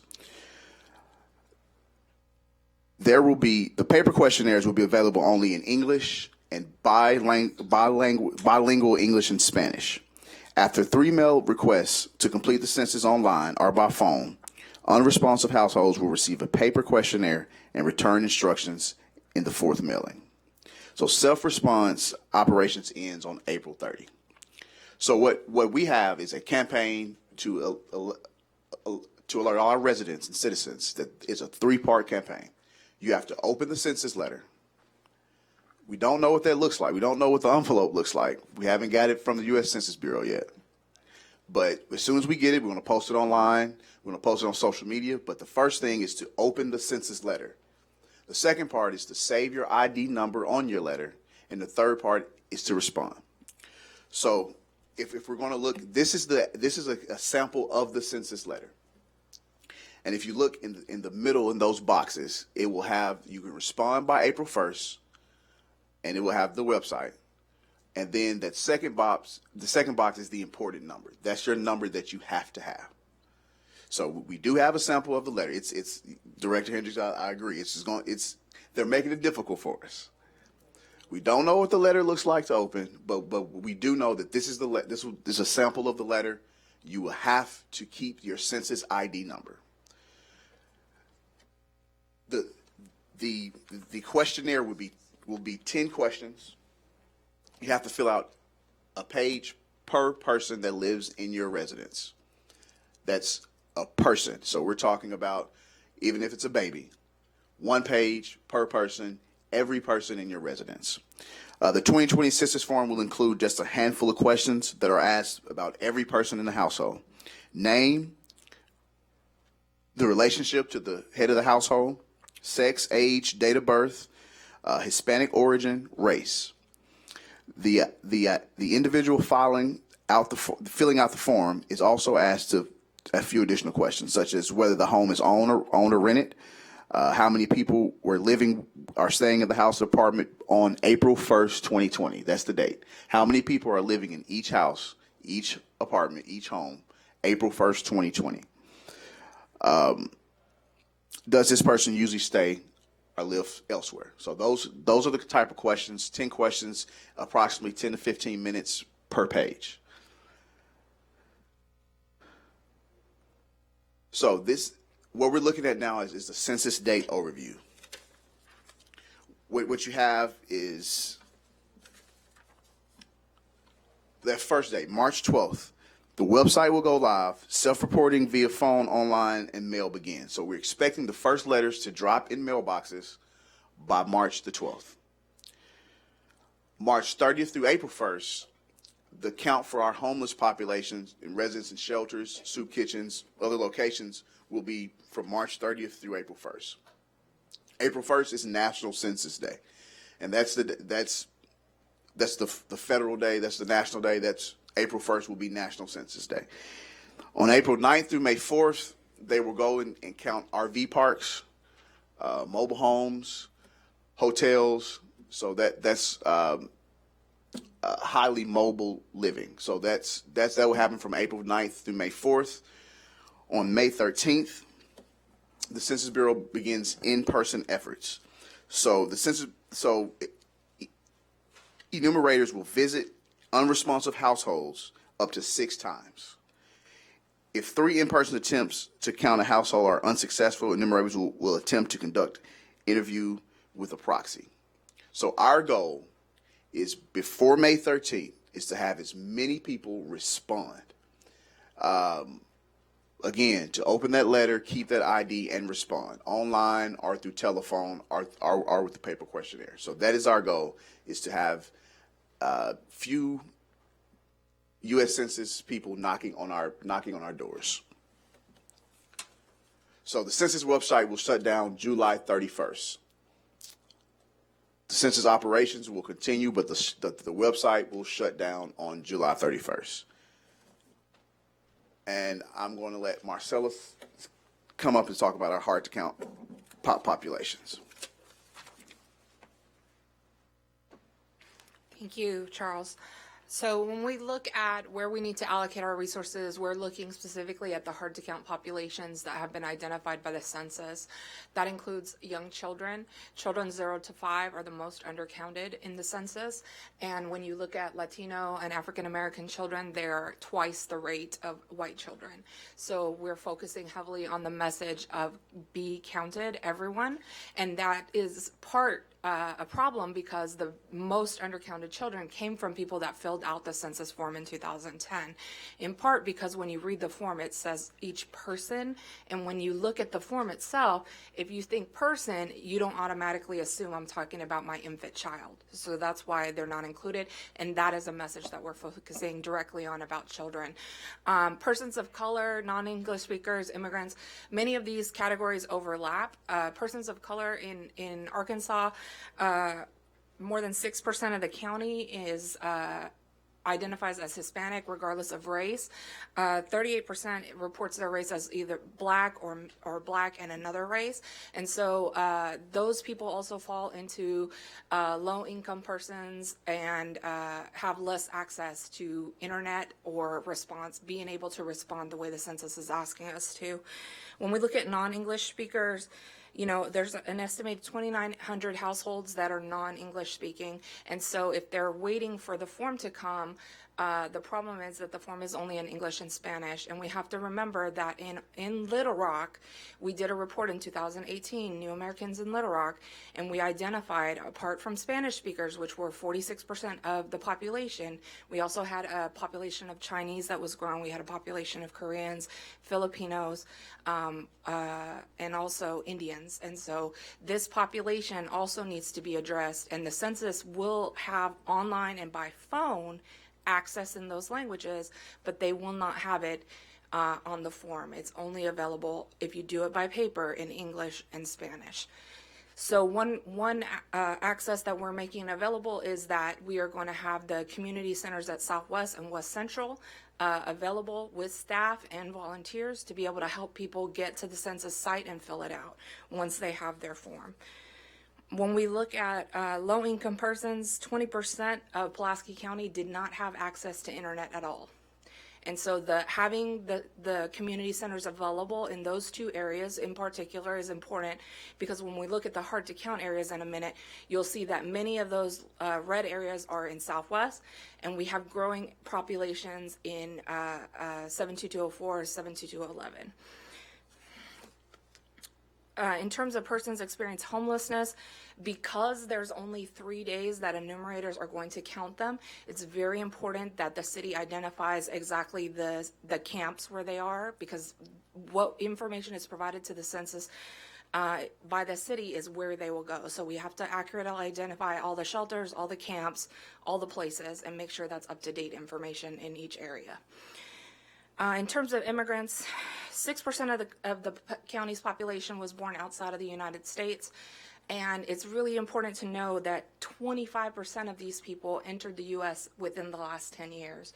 So one of the messages that we have is that, what is the census? Because they're not aware of it. They've never done it before. They were not here when it happened last time. And also because this is a new process, we're targeting these messages so that we know that there's people who maybe were here before because they were here in the last 20 years, but this is a different process, and how is that going to work? And that's why we have that three-part: open the letter, keep the code, and go and fill out the census.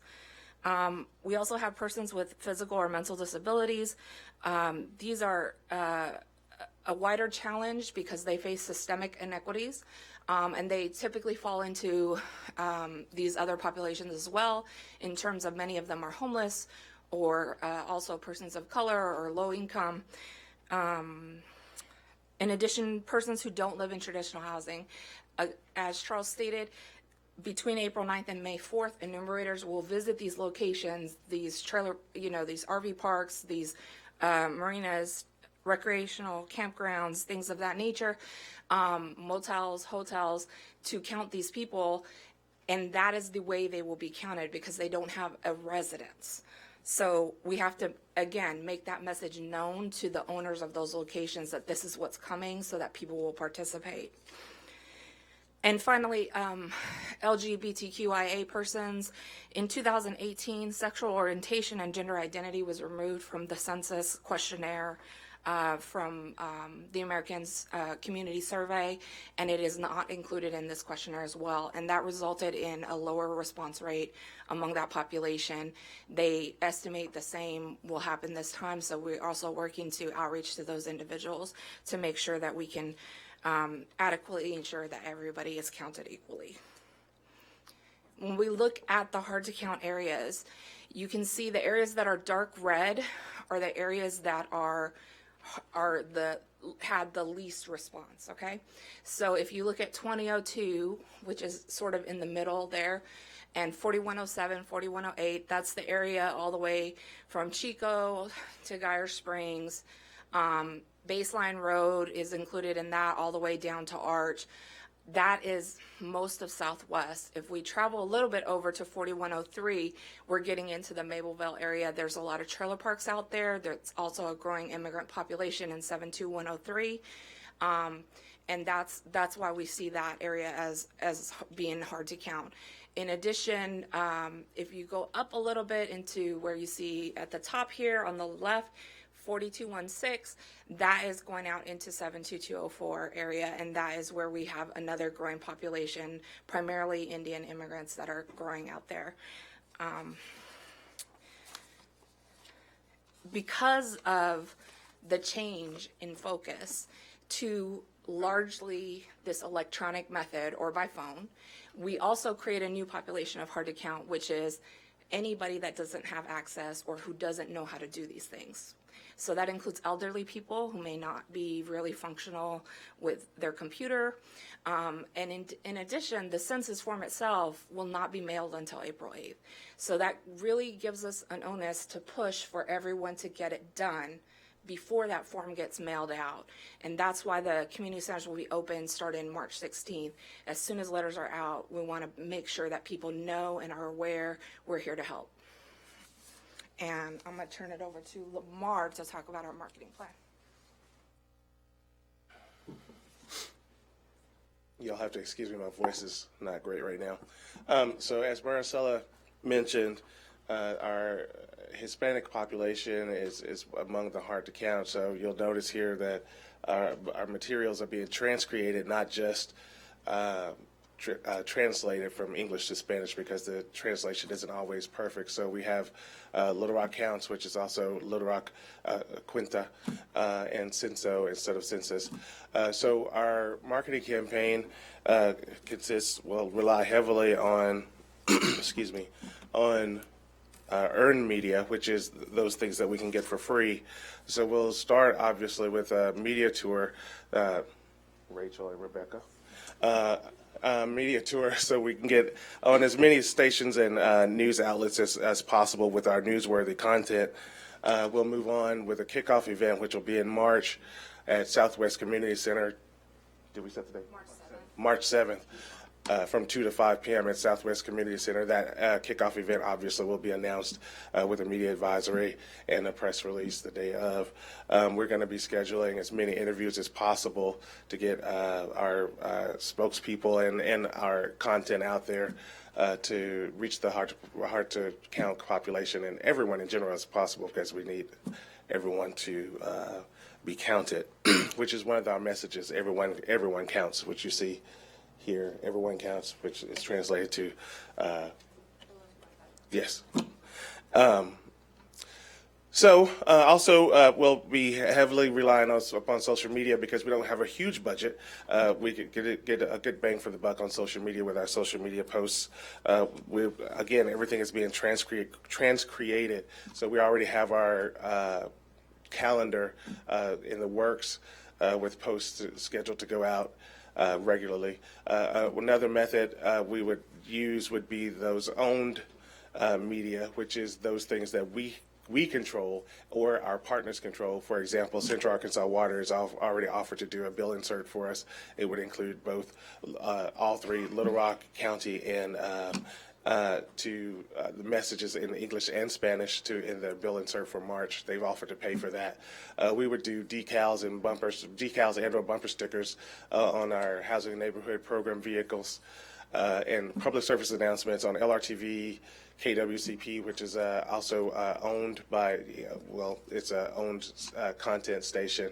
And then we would do a radio buy. Here's where we would spend some money, would be in the radio and outdoor, because radio is a cost-effective method of reaching a large population of people, and we can do both of those in English and Spanish.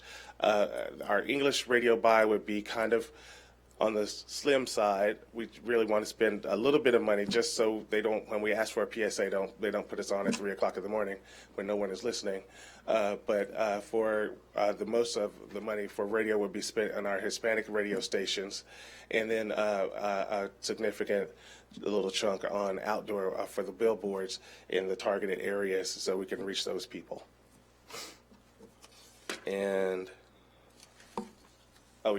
and so then obviously I'll show you a few potential marketing items, T-shirts, for example, yard signs, everything, like I said, is easily transcreated and easily reusable. That's one of the things that I wanted to do, for example, with our Central Arkansas water insert. We would want to reuse that and put those with in the vehicles with some of our housing and neighborhood programs, our code enforcement officers, put them in our neighborhood resource centers, put them in our community centers, so we can get the more benefit from each piece. So as I stated earlier, the mayor has made sure that this is a priority. This is the priority for 2020. So we have a very competent team of city employees that are working on this, including Marcella and Lamar, Jay Barth, Emily Cox, Stephanie Jackson, Michael Drake, and Melissa Bridges, as well as we have formed and launched a Complete Counts a committee, which we had our first meeting February 3rd. Some of those people were here. I think some are still here. Pastor Glenn is here. So you have Pastor Dwight Townsend, Ronnie Detman, who had to leave, County Clerk Terry Hollingsworth, Pastor Cesar Ortega, Chancellor Margaret Ellaby from Pulaski Tech, Mandy Davis from Jericho Way, Mariah Warren from First Security, Rachel Bourne from Our House, Candy Hughes from Southwest Power Pool, Reverend Maxine Allen, Tamiko Townley, who had to leave earlier. She's with the Hunger Relief Alliance, Reverend Glenn Hersey from St. Mark Chris from Central Arkansas Library System, and Pam Smith from Little Rock School District. So we have a good group of people that we're going to be charging them to help us spread our message, to get it out to their peers, to their neighbors, to their work groups. So that's our first part of our outreach plan, and we're going to need you guys too. We're going to need all citizens to play a role. It's going to be citizens plus a multiplier of 10. We need the mamas, we need the cousins, we need everybody to make sure that they are counted. So beyond the word of mouth outreach, we're going to have we believe in canvassing and door to door. So most of our dollars that are going to be spent on canvassing efforts, making sure that we are meeting people where they are, letting them know that the census is coming. This is what the 3 stages we need you to do. Keep that envelope, open that envelope, keep that number, and respond. We're also going to be depending on partnerships with our public-private charter schools and our institutions of higher education.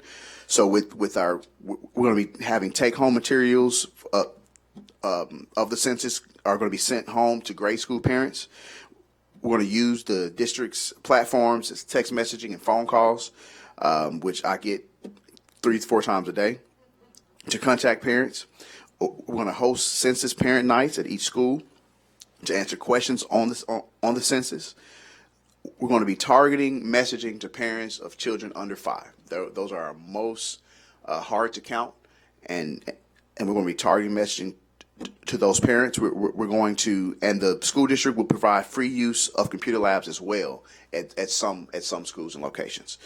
So we're going to be reaching out to our faith base, our leaders, to make sure we are crafting messages, figuring out how we can get the message about the census to their parishioners. We're going to be, as Marcella stated earlier, we have public access to Southwest and West Central starting March 16th to April 31st. They're going to be staffed with volunteers from the city and UALR. We're going to have Spanish and English assisters will be present to help people with the census, to fill it out on the computers there or on cell phones. So we're trying to make it as easy as possible. And we're going to be leveraging our city resources. We talked about that with the fleet vehicles. We're going to have a web page. We're going to be going to our neighborhood resource specialists who are already on the ground level, including them, listening to them. They are used to throwing block parties. They are used to to talking to their peoples. So we're going to use those resources, and we're going to be partnered with our public entities like Central Arkansas Water.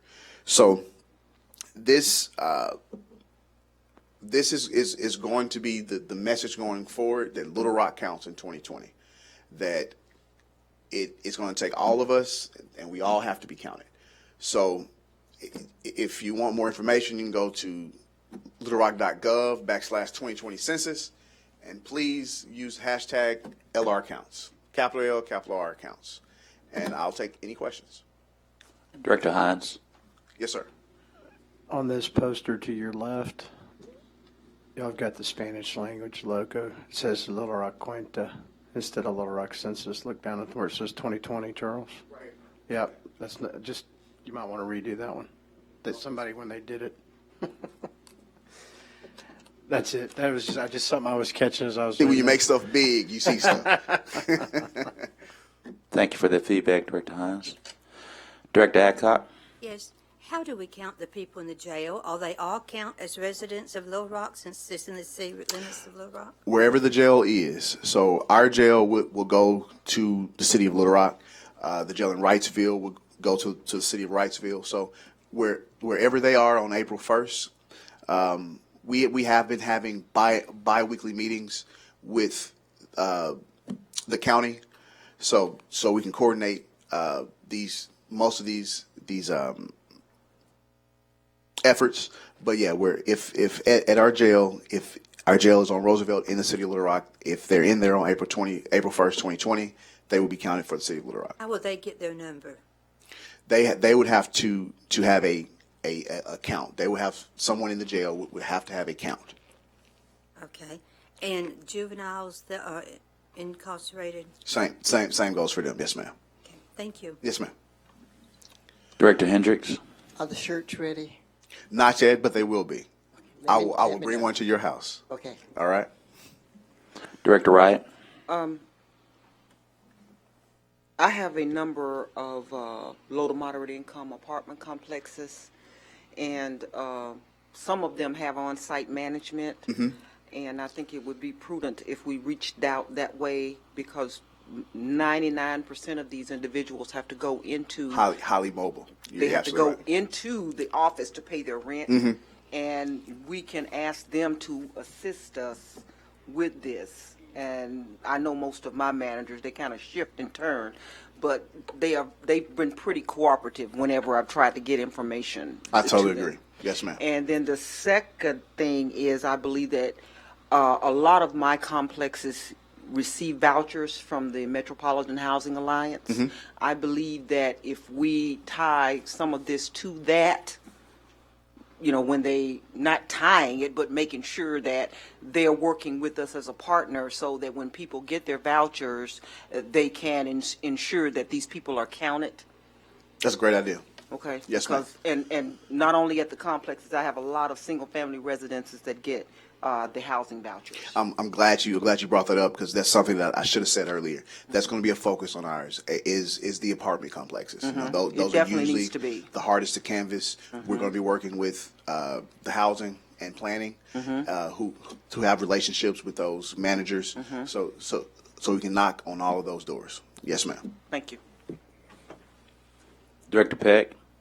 Thank you. Charles, do you have, or Lamar maybe, graphics that you can send to us so we can share on social media? Yes, ma'am. We definitely do. Hashtag LR counts.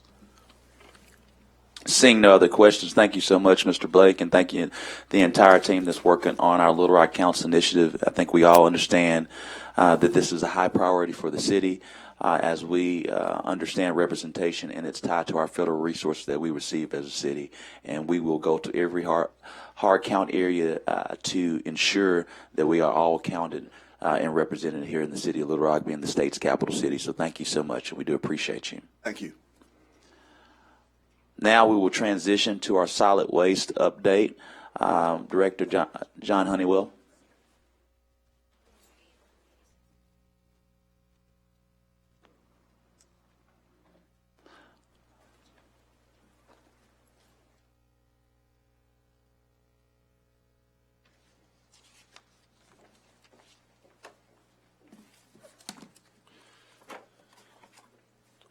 Good evening, everyone. What we've been asked to do is give a presentation regarding changes that have been made to our solid waste services based on the ordinance that was passed back in 2019.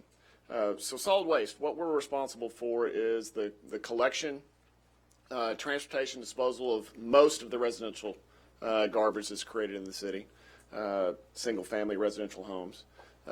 We also provide recycling services to those same customers through a contractor. And then we also do yard waste collection and processing, and we do bulky item collection.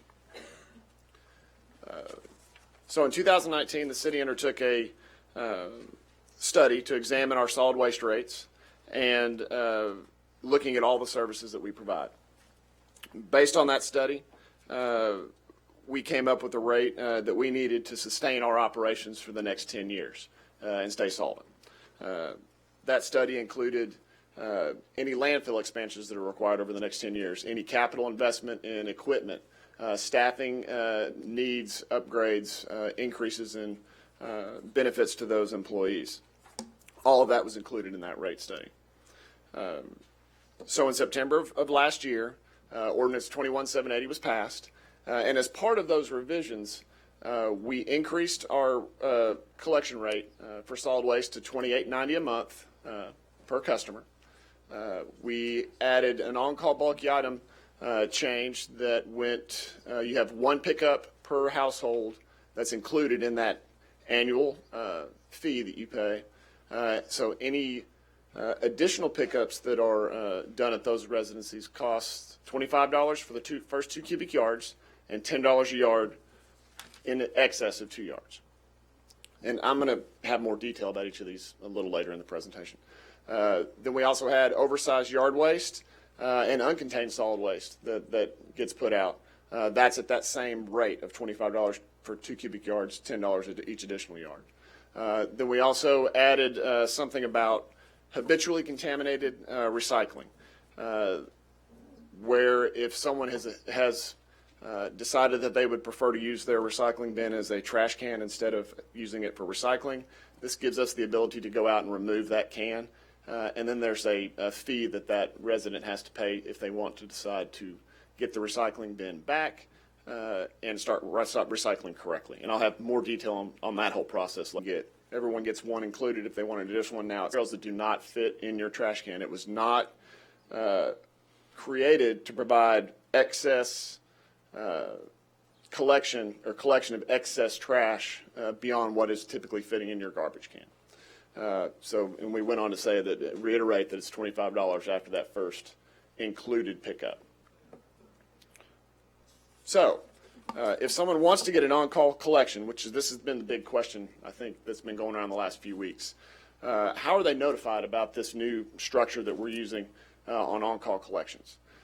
If you call 311 or you go on the computer for online to request a 311 collection, you'll see these, either they'll be told to you over the phone or you'll see them on the web portal explaining the program, where you get one included, and then after that there is this charge for each additional pickup that we do. If you do an on-call collection through the app, if you'll see there on the left-hand side, that's a screen capture of the actual app on a phone, and you can see where it's highlighted on there. It might be a little difficult to see. It also states that there's only one free pickup included annually for on-call. So we've tried to make people aware when they call to ask for this service that you have one collection included, and after that you have to pay. So once someone puts something into the 311 system, our process is we now have tablets, large iPads that each of our trucks has when they go out to do these collections. When they come up to an address that's in our system that they're going to collect that day, they pull up, they take a photo of what's out at the residence, doing our best to identify the address and any other information that we'll need to confirm that we actually picked up material at a location. Once we've picked it up, we actually take a photo to show that we did pick it up. All this gets attached to that service request in the 311 system. So if someone calls later to ask about what did you pick up, what didn't get picked up, we can actually pull up that request and look at the photos that have been turned in by our staff. Then, after we actually go out to a site that's in our 3-on-1 system for an on-call collection, and we pick something up, and that's important. If we go out and there's nothing at the location that's been turned in, which does happen, it's over at that point. We close it out. There was nothing out. It's not even counted as a collection. But if we do pick something up, every resident that we pick up something, we mail this postcard to, regardless if it's your first collection of the year or your 15th collection of the year. They get this postcard every time we collect something at that address. This is our attempt to let these residents know that we've been to your address and we've collected something that's going to be part of this on-call system, and that's potential for it to be charged if it's not your first pickup. Some background on on-call, just to give you a little history of where we've been over the last few years. This shows you the total collections that we've done since 2016. It was almost 30,000 in 16, 33,008 in 17, 41,000 in 18, and then last year we were at 45,319 on-call collections in the city. So then we went to look at who's actually using the service. We have, for a round number, 60,000 customers in the city that we service through our solid waste.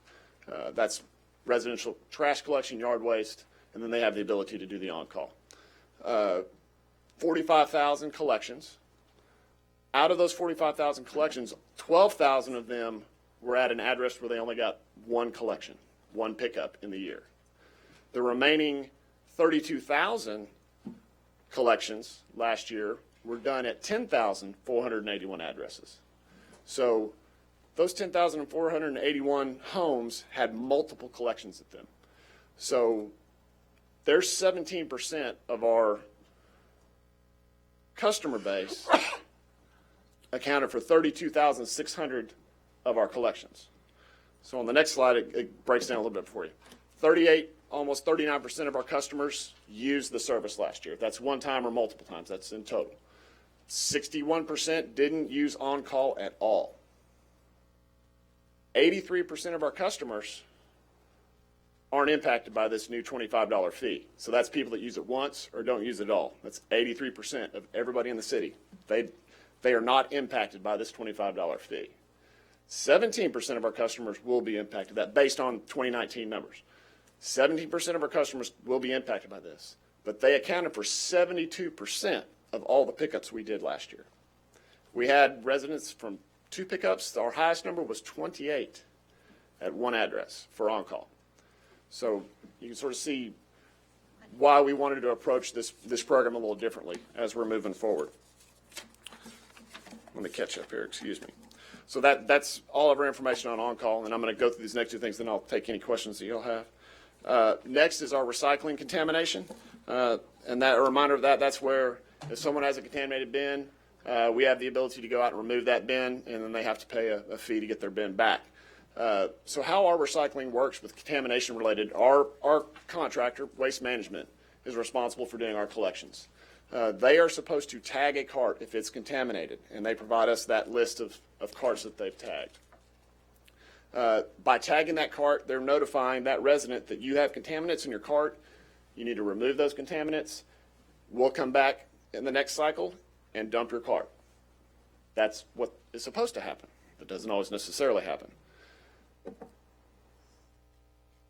The city wants to encourage our residents to recycle and recycle right. These are some examples of what we would consider a probably extremely contaminated recycle bin. And these are some examples of habitually contaminated recycle bins where this has been ongoing for some time. So this is the kind of thing that we're going to target. This is not somebody accidentally had a plastic bag that they threw in their recycle bin one time and they can take it out and get rid of it. We're wanting to target, or not target, but at least respond to those that are putting trash in their carts all the time and not changing their behavior over time. So what we're going to do in these situations where Waste Management has gone out and tagged a cart, we have a complaint about a cart that's left on the curb all the time that has trash in it. That's going to trigger us to go out and get involved. We're going to go out, first confirm, has Waste Management tagged that cart? Make sure they've gone through their process to give the resident the opportunity to correct their behavior. If that's happened, and there's been no change in the behavior, we're going to go out and tag it. And the tag that you see there, or the red notice you see on the right-hand side there, that is the tag that we're going to be using. It will be in English and Spanish. It's going to be a long roll of tape where we'll be able to pull it off. It'll be, English, Spanish, English, Spanish. So we'll be able to pull it off, tape the lid closed. So you can't say you did not know that this was on your card. We're going to put a date on there of you have from this date 1 week to correct this, and if you don't, the city may come and remove the recycle bin, and then to get it back, you have to pay that $50 fee. We have contact information on the bottom so they can contact us if they have questions. It's phone numbers, email. There's different ways that they can contact us to figure out what they need to do to correct this. If they don't get it corrected and we go back the next week, we're going to schedule the cart to be picked up.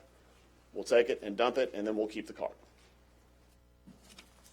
And lastly, roll-off.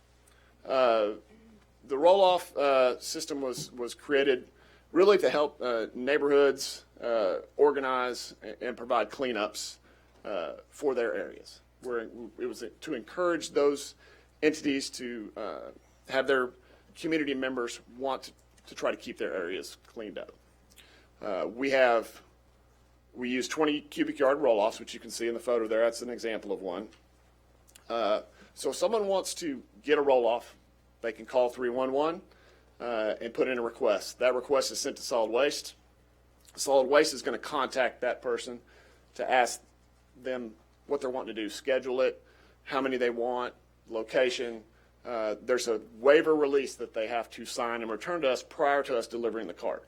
That waiver outlines all the rules, regulations, materials, stuff that you can't put in, and responsibilities of having the dumpster out where we're going to place it. The dumpster will be left for 3 days, then we come back and pick it up. Right now, individuals are allowed 1 dumpster a year. Neighborhood associations are allowed 8 per year.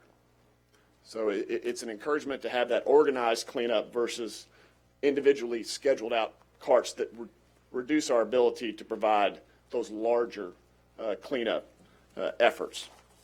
And on the last page, last year we did over 1,600 dumpster deliveries around the city. That was over 30 a week, I'm sorry. It's about between 5 and 6 a day. Only 2% of our customers used roll-off dumpsters last year. So that 1,600 is not individual carts. You have some neighborhoods that got more than one, but you also have some individuals that got more than one. So it's not a widely used benefit just because of the scale, and also not everybody needs a dumpster all the time.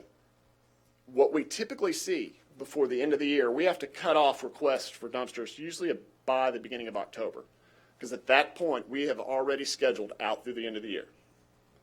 There's that many requests. So what we do is we stop taking them at that point. That way we have the ability to still, at the beginning of the next year, go to those neighborhoods or other areas that need those to organize cleanups, and we have availability. If not, we would just schedule further and further out in the future. So that's why we try to limit it. When we get to a certain distance of scheduled out in front of us, we stop taking requests. And then the last little note I have up there, if you go to the private market to get a dumpster, it's anywhere between $450 and $600 to get one.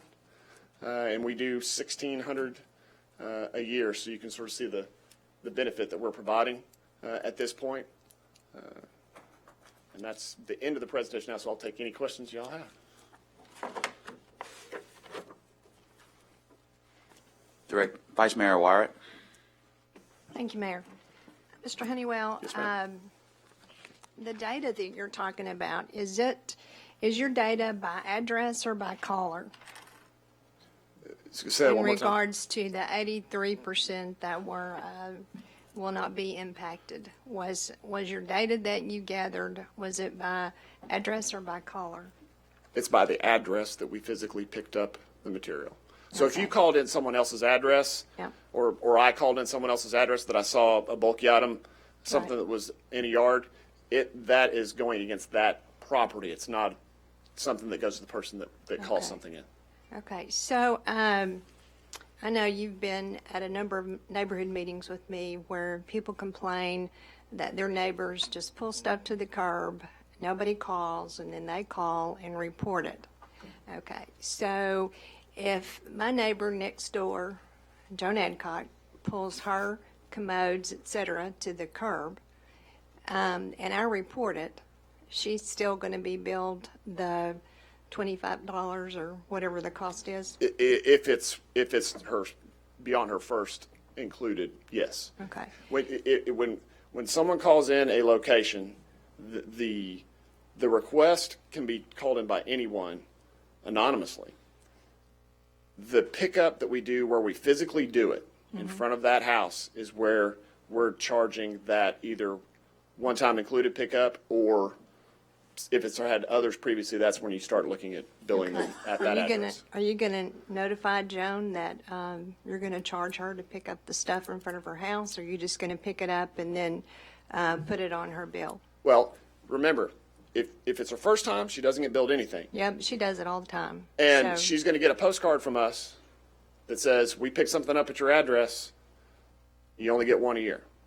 And we've sent these out already this year. I know some of y'all have had And phone calls from That's residents. before you pick it up or after you pick That's it up? after we pick it up. Okay, Because you get one included. okay, So there's no bill the first time. okay. So what if the behavior from the residents drive them to where they put it in their backyard instead of the front of their homes? That becomes a code issue. Okay. Okay, so, I supported this because I felt like that if we had 83% of our population was not impacted by this, because many of them didn't even call for the first pickup, or they had one pickup. Plus the fact that I knew you needed new equipment, new employees. By the way, have you got new equipment, new employees? We are working on the employees. We think we have about 2/3 of them hired. The vehicles that we have ordered, those will start appearing the next, probably, I think March is when we start getting the first shipments of trucks, and the second shipment's probably another month or two after that. Okay. I guess my concern is the neighbors are still going to report this. Are you doing anything proactive to gather this stuff up out of the neighborhoods prior to a neighbor reporting it? Well, when our trash collection is going through, we've emphasized to them multiple times that if you see stuff out, take a photo of it and turn it in when you get back. We're tracking it that way. Code enforcement has also been very active in turning these in. They're in the neighborhoods all the time. So there's been an effort by us to identify stuff that's out so we can get it collected. So the drivers have access to put this into a computer? No, they're actually identifying an address that has something out. They aren't inputting it. We want them driving and picking up trash. That's their primary thing. Okay. But if they stop to pick up trash out of the cart and they see something in that yard, we want them to note that address so we can make sure if it's not already in the system. How do they note that address? They have a notepad right there on their truck. They can write down the address. Okay. So we still have the ability for the neighbors to pay attention to what's going on in their neighborhood, and you guys will respond to that. And then you also are being proactive to pick up the items Yes, as ma'am. well. You put them in the 311 system and then go back and get them. Yes, ma'am. Okay. So when did you start with this new system and this new process? We had it in place and up and running January 1. Okay. And I can tell you quickly, apologize, let me flip to this page. Year to date, we've had 3,445 on-call requests already. Through today. Actually, yesterday is when I got this Yesterday. number yesterday afternoon. How does that compare with what we were doing previously? Similar numbers. Similar. Okay, so there's not been a behavior change. Not yet, because we've sent out notices, the postcards to those that have used the system. We haven't started take that back. We So have. these would be second pickups? We've had one address this year has already had 7 requests. It's the same one that had 28 last year. We've had. And have they been billed for $25 plus? We have not started billing yet. We wanted to make sure that we had the word out, that people know about it. We wanted to minimize I had no idea about this excuse. Yeah, I think it's So- created a lot of confusion though, so, I understand. yeah.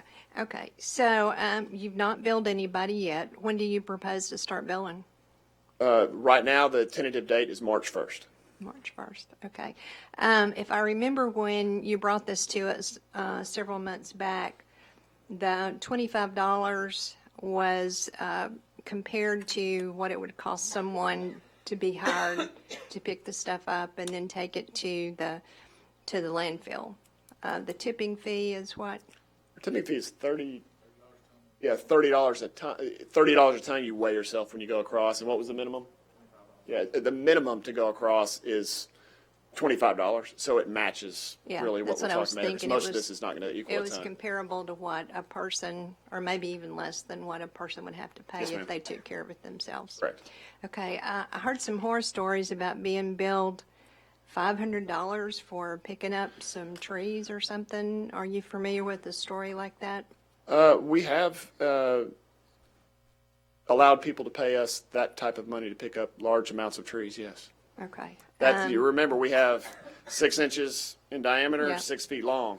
So if someone cuts down a tree and they pile that tree at the curb, they have to pay to have that removed. It's not part of this solid waste fee. So it's an estimate of whatever Yeah. they have there? It's based on the same $25 cubic yard and then $10 cubic yard after. So if we bring out the knuckle boom and fill it up, we basically have a volume that we estimated, and that's how we come up with that bill. Okay, we have a lot of trees in Southwest, and I know in some other areas there's a lot of trees as well. And I never did get a straight answer from you about storm damage in regards to whether the city was going to honor storm damage and pick that up at no cost. Well, storm damage, when it's a declared disaster, I think that's the definition we're using for storm damage. Declared by, Either the state or the federal government as a disaster. okay. We've had some storm damage, and I don't think they really cared that we had what we had going on. I guess the way we look at that is every heavy downpour can cause limbs to fall out or a partially dead tree to fall. It's hard for us to say, was that caused by this? But you could have a particular tornado storm? come through. We had a tornado come through in Southwest at one point last year. It wasn't even recognized that it was coming, and there was a lot of trees that were damaged from that. There was no declaration or any of that sort of thing, but there definitely were trees down. They were across the roads. I think if we have a certified tornado event that occurs, where they actually come out, the National Weather Service says this was a tornado, I think that would count as something that's been declared But as not straight line winds, no, ma'am. micro bursts, No, you ma'am. know. Okay, but if it was a declared tornado, then I think we can work around that. Work yes. around that. That's a pretty identifiable thing. well, they come out to determine whether it's a tornado or microburst or whatever. So you wouldn't even recognize that? I don't think so. Okay, that's an issue. We have a lot of trees. The entire city has a lot of trees. Yeah, I get it. Okay, that's all I have. Thank you. Director Hendricks? Oh, I wanted to ask you, have you experienced where a tenant moves out, nobody's called, and I'm telling you what I see every day, and how do you all handle that? Well, it'll be under the same rules here. It's based on how much volume gets put out there. That will get So charged. you're going to take the landlord? Yes, ma'am. Oh, okay. The name on the property is the one that gets these Okay. bills. That's great, because boy, it's a lot of that. Let's stay in order of questions, everyone. Let's stay in order. Director Wright, then Director Hans next. That prompted another question. I don't want to lose that thought.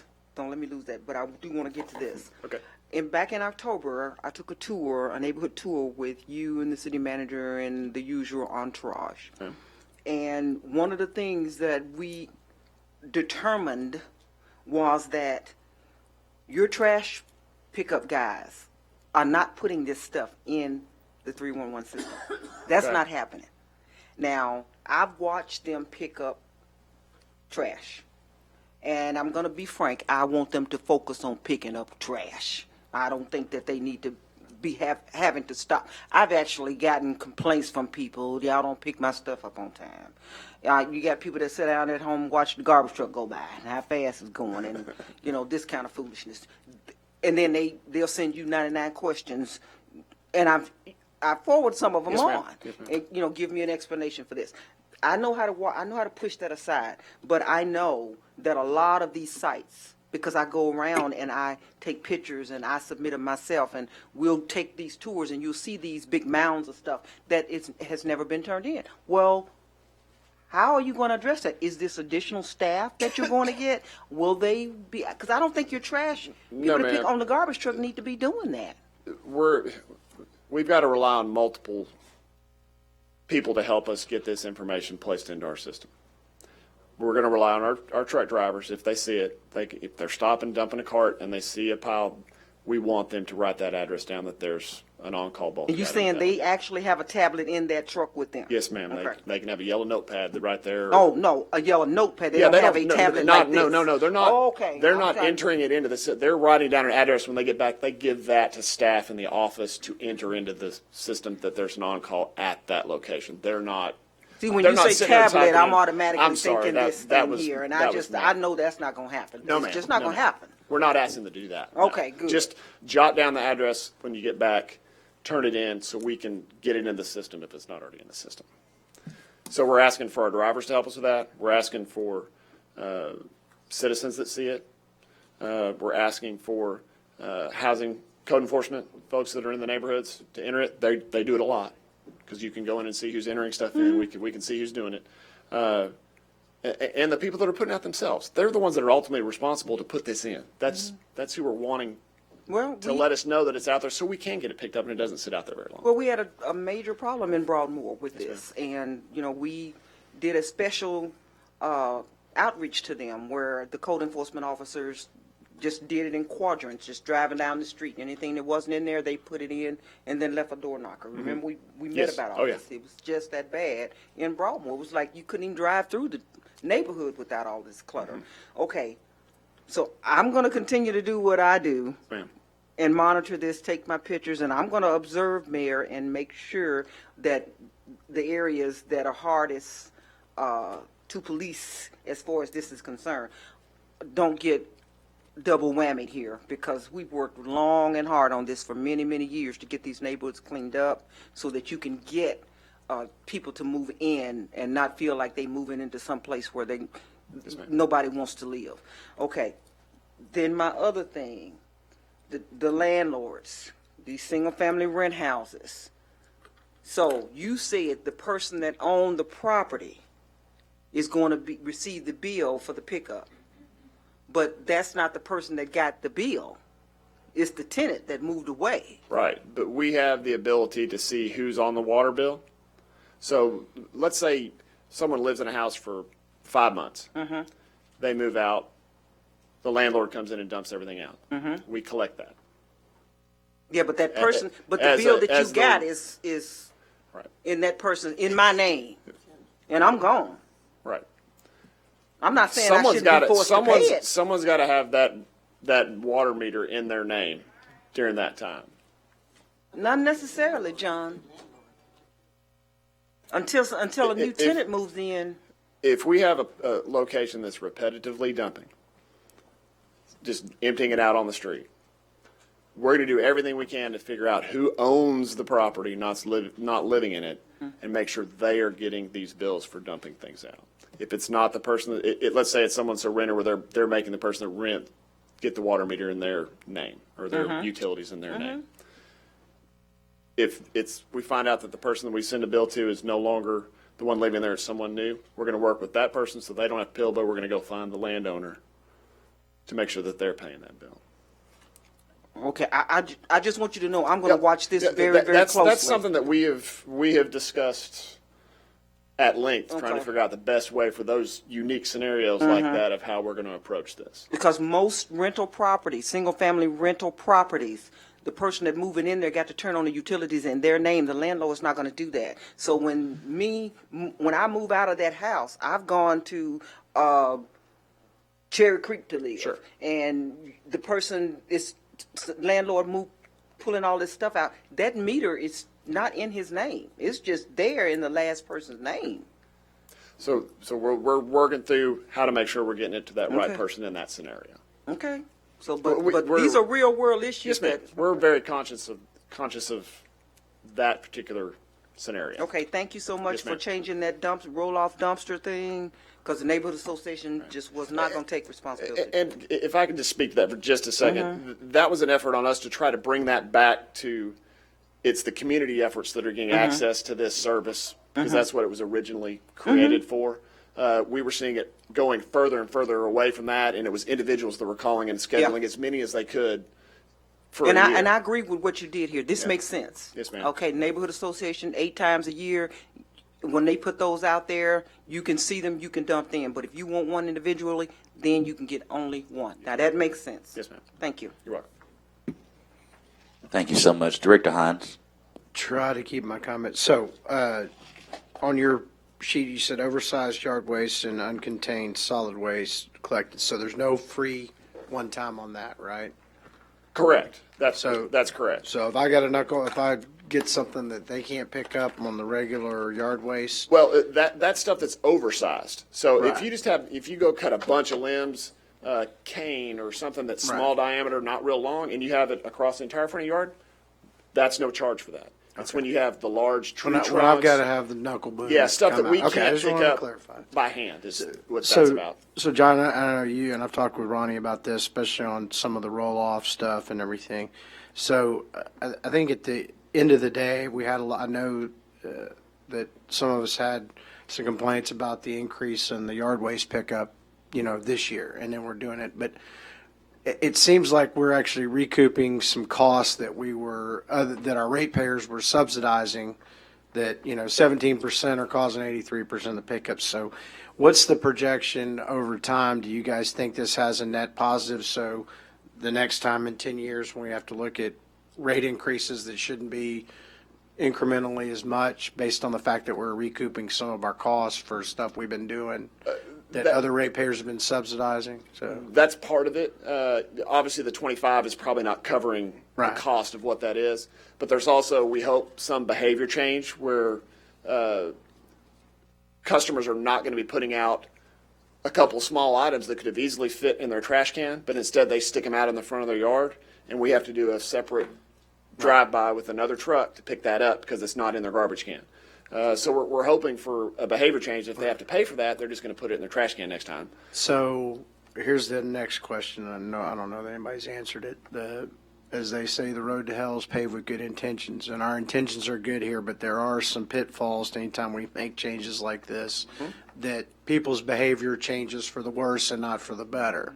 So what's the timelines you guys are going to look at as far as evaluation, so we don't get a problem where we've got people illegally dumping, that kind of thing? Because that's what I see, is that it may not seem like a lot. I guarantee you a bulky item pickup, if I got more than one a year, I'd be more than happy to pay $25 to have them come haul off a refrigerator or something. That way I don't have to lug it to. $25 is a lot more than my time is worth, more than having to run all the way out to the dump to do something like that. So I think, and illegal dumping is something that, along with the billing issue, that's something that we've thought about a lot. Obviously, we're going to keep tracking these numbers as they come in. We're going to be looking at who's doing multiple, where are they doing those multiples, are those numbers being lowered, are we seeing more dumping going on in certain areas? So we're going to try and track that the best we can to see, is that shifting somewhere else instead of just putting it out and now I have to pay for it, am I just going to take it somewhere else and dump it? And if I was a betting man, which I've been known to bet on some things, I'd be willing to bet that our guy with the 28 pickups, he's probably your most likely candidate once he starts getting charged to start dumping it someplace illegally. Well, that one's a unique. well, I'm not going to say too much about it here Right. on You don't the have camera, to. but yeah, that one, I don't know if that one will, but there's probably some others Right. that you might see. Hopefully that list is short and you can focus on tires, yeah.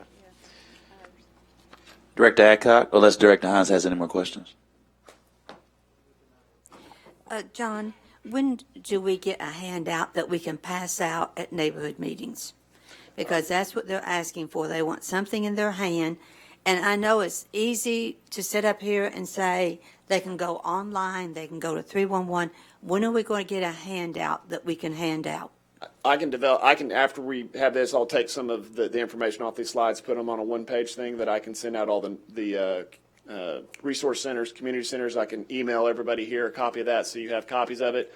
And then I know also that Lamar and his team are working on some other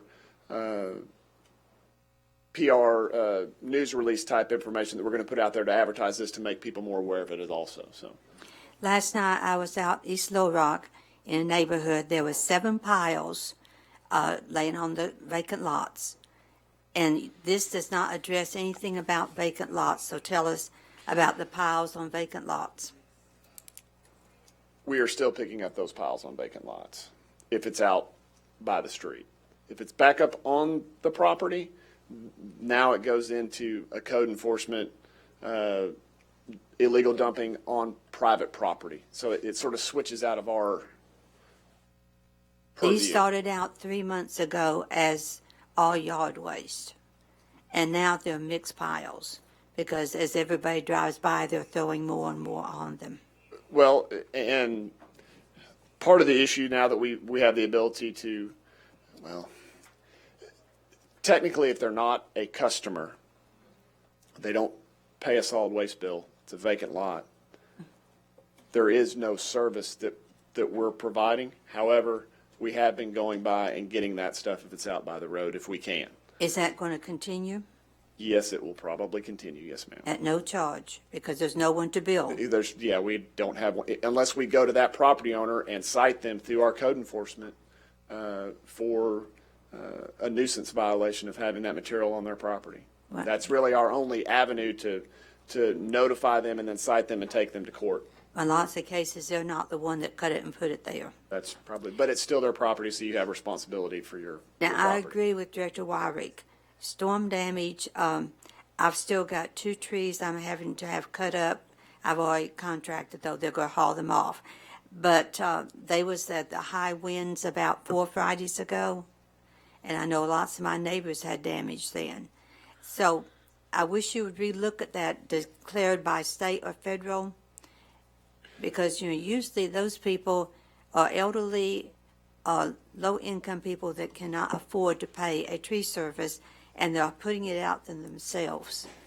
And us billing them $300, $400, $500 is not going to help them at all. The other one, with all of this, are we going to have the landfill open 1 or 2 Saturdays a month so individuals can choose to take it out there themselves? Still 1 Saturday a month that we have it open right now. What Saturday is that? Yeah, well, with holiday and everything else, it shifts, but we should have that online, I believe. And I can get you a list for this Would you calendar make year sure as well. in the handouts that we're going to have that is one of the items in the handout? Is that when the landfill is open and what they need to bring with them if they're hauling things out there? Sure. Director Wright, did you have a question? Yes. Quick, this may not be for you, but it impacts you. The house next door to me, not next door, down the street, was remodeled. And they didn't have a dumpster. They just put this stuff on the curb. And I called it in, so eventually, after about 2 weeks, staff came out and talked to them and told them they had to remove it, which they did. But they finished up, and there's another pile there. Not as big, but it's there. Now, they've been done now for 3 weeks. Okay. If they're getting a permit to remodel, can we not provide them with information on pickup and what they have to do to keep this job site? Sure. I can get, Jamie snuck out of here, but I can get with Jamie and we can discuss some information that we can give. Because they got to pay for the permit. They can just put a flyer or something, attach it to all the other stuff that they have to comply with. And I think that would help keep these remodelers from just piling stuff on the side of the street. Yes, ma'am. I will get with him and we'll work on that. Vice Mayor Warwick. That's my last question. Mr. Honeywell, you said you were going to start billing in March. Will it be for the month of March, or on the 1st of March, will you back bill from the beginning of this process till then? We have what are your not plans? made a determination of that yet. We are keeping track of, like I said before, we know how many we've had, how many are multiple already. But since we've said we're going to wait till March 1st, the odds are we'll probably start March 1st that's the start date for this calendar year, is what I'm anticipating. Okay. So. To avoid, I mean, because it gets very confusing for you. Yeah. You know, we picked yours up on February 29th, and now it's March 1st, so does that count? Not yet, so. Okay. So I'm thinking that this board probably needs an update from maybe your first billing or some sort of information that we can talk to our folks about. Because I figure after that first bill comes out, there's going to be a lot of people that are going to be caught off guard. So I think we probably need some follow-up. Okay. Maybe not the end of March, but somewhere after your first billing to let us know if 83% were truly not impacted. Okay. Okay, thank you. You bet. Thank you so much, Director Honeywell, for taking this time with the board to share this information as we continue to work towards educating the public about this new change as we move forward. So thank you for that. And let's just shoot, if we are going to start March 1st, tentatively, let's look at having a report back by June 1st. So that way we get a couple of months to see how things are going. And if we need to make any changes, we still can kind of be on the swivel for the second half of the year. You bet. Thank you. With that being said, are there any more questions from the board on any other unrelated topics before we adjourn? What is the meaning of life? I'm sure we could talk forever about the meaning of life. This meeting is now, yes, ma'am, briefly before I head to another meeting. Meeting adjourned.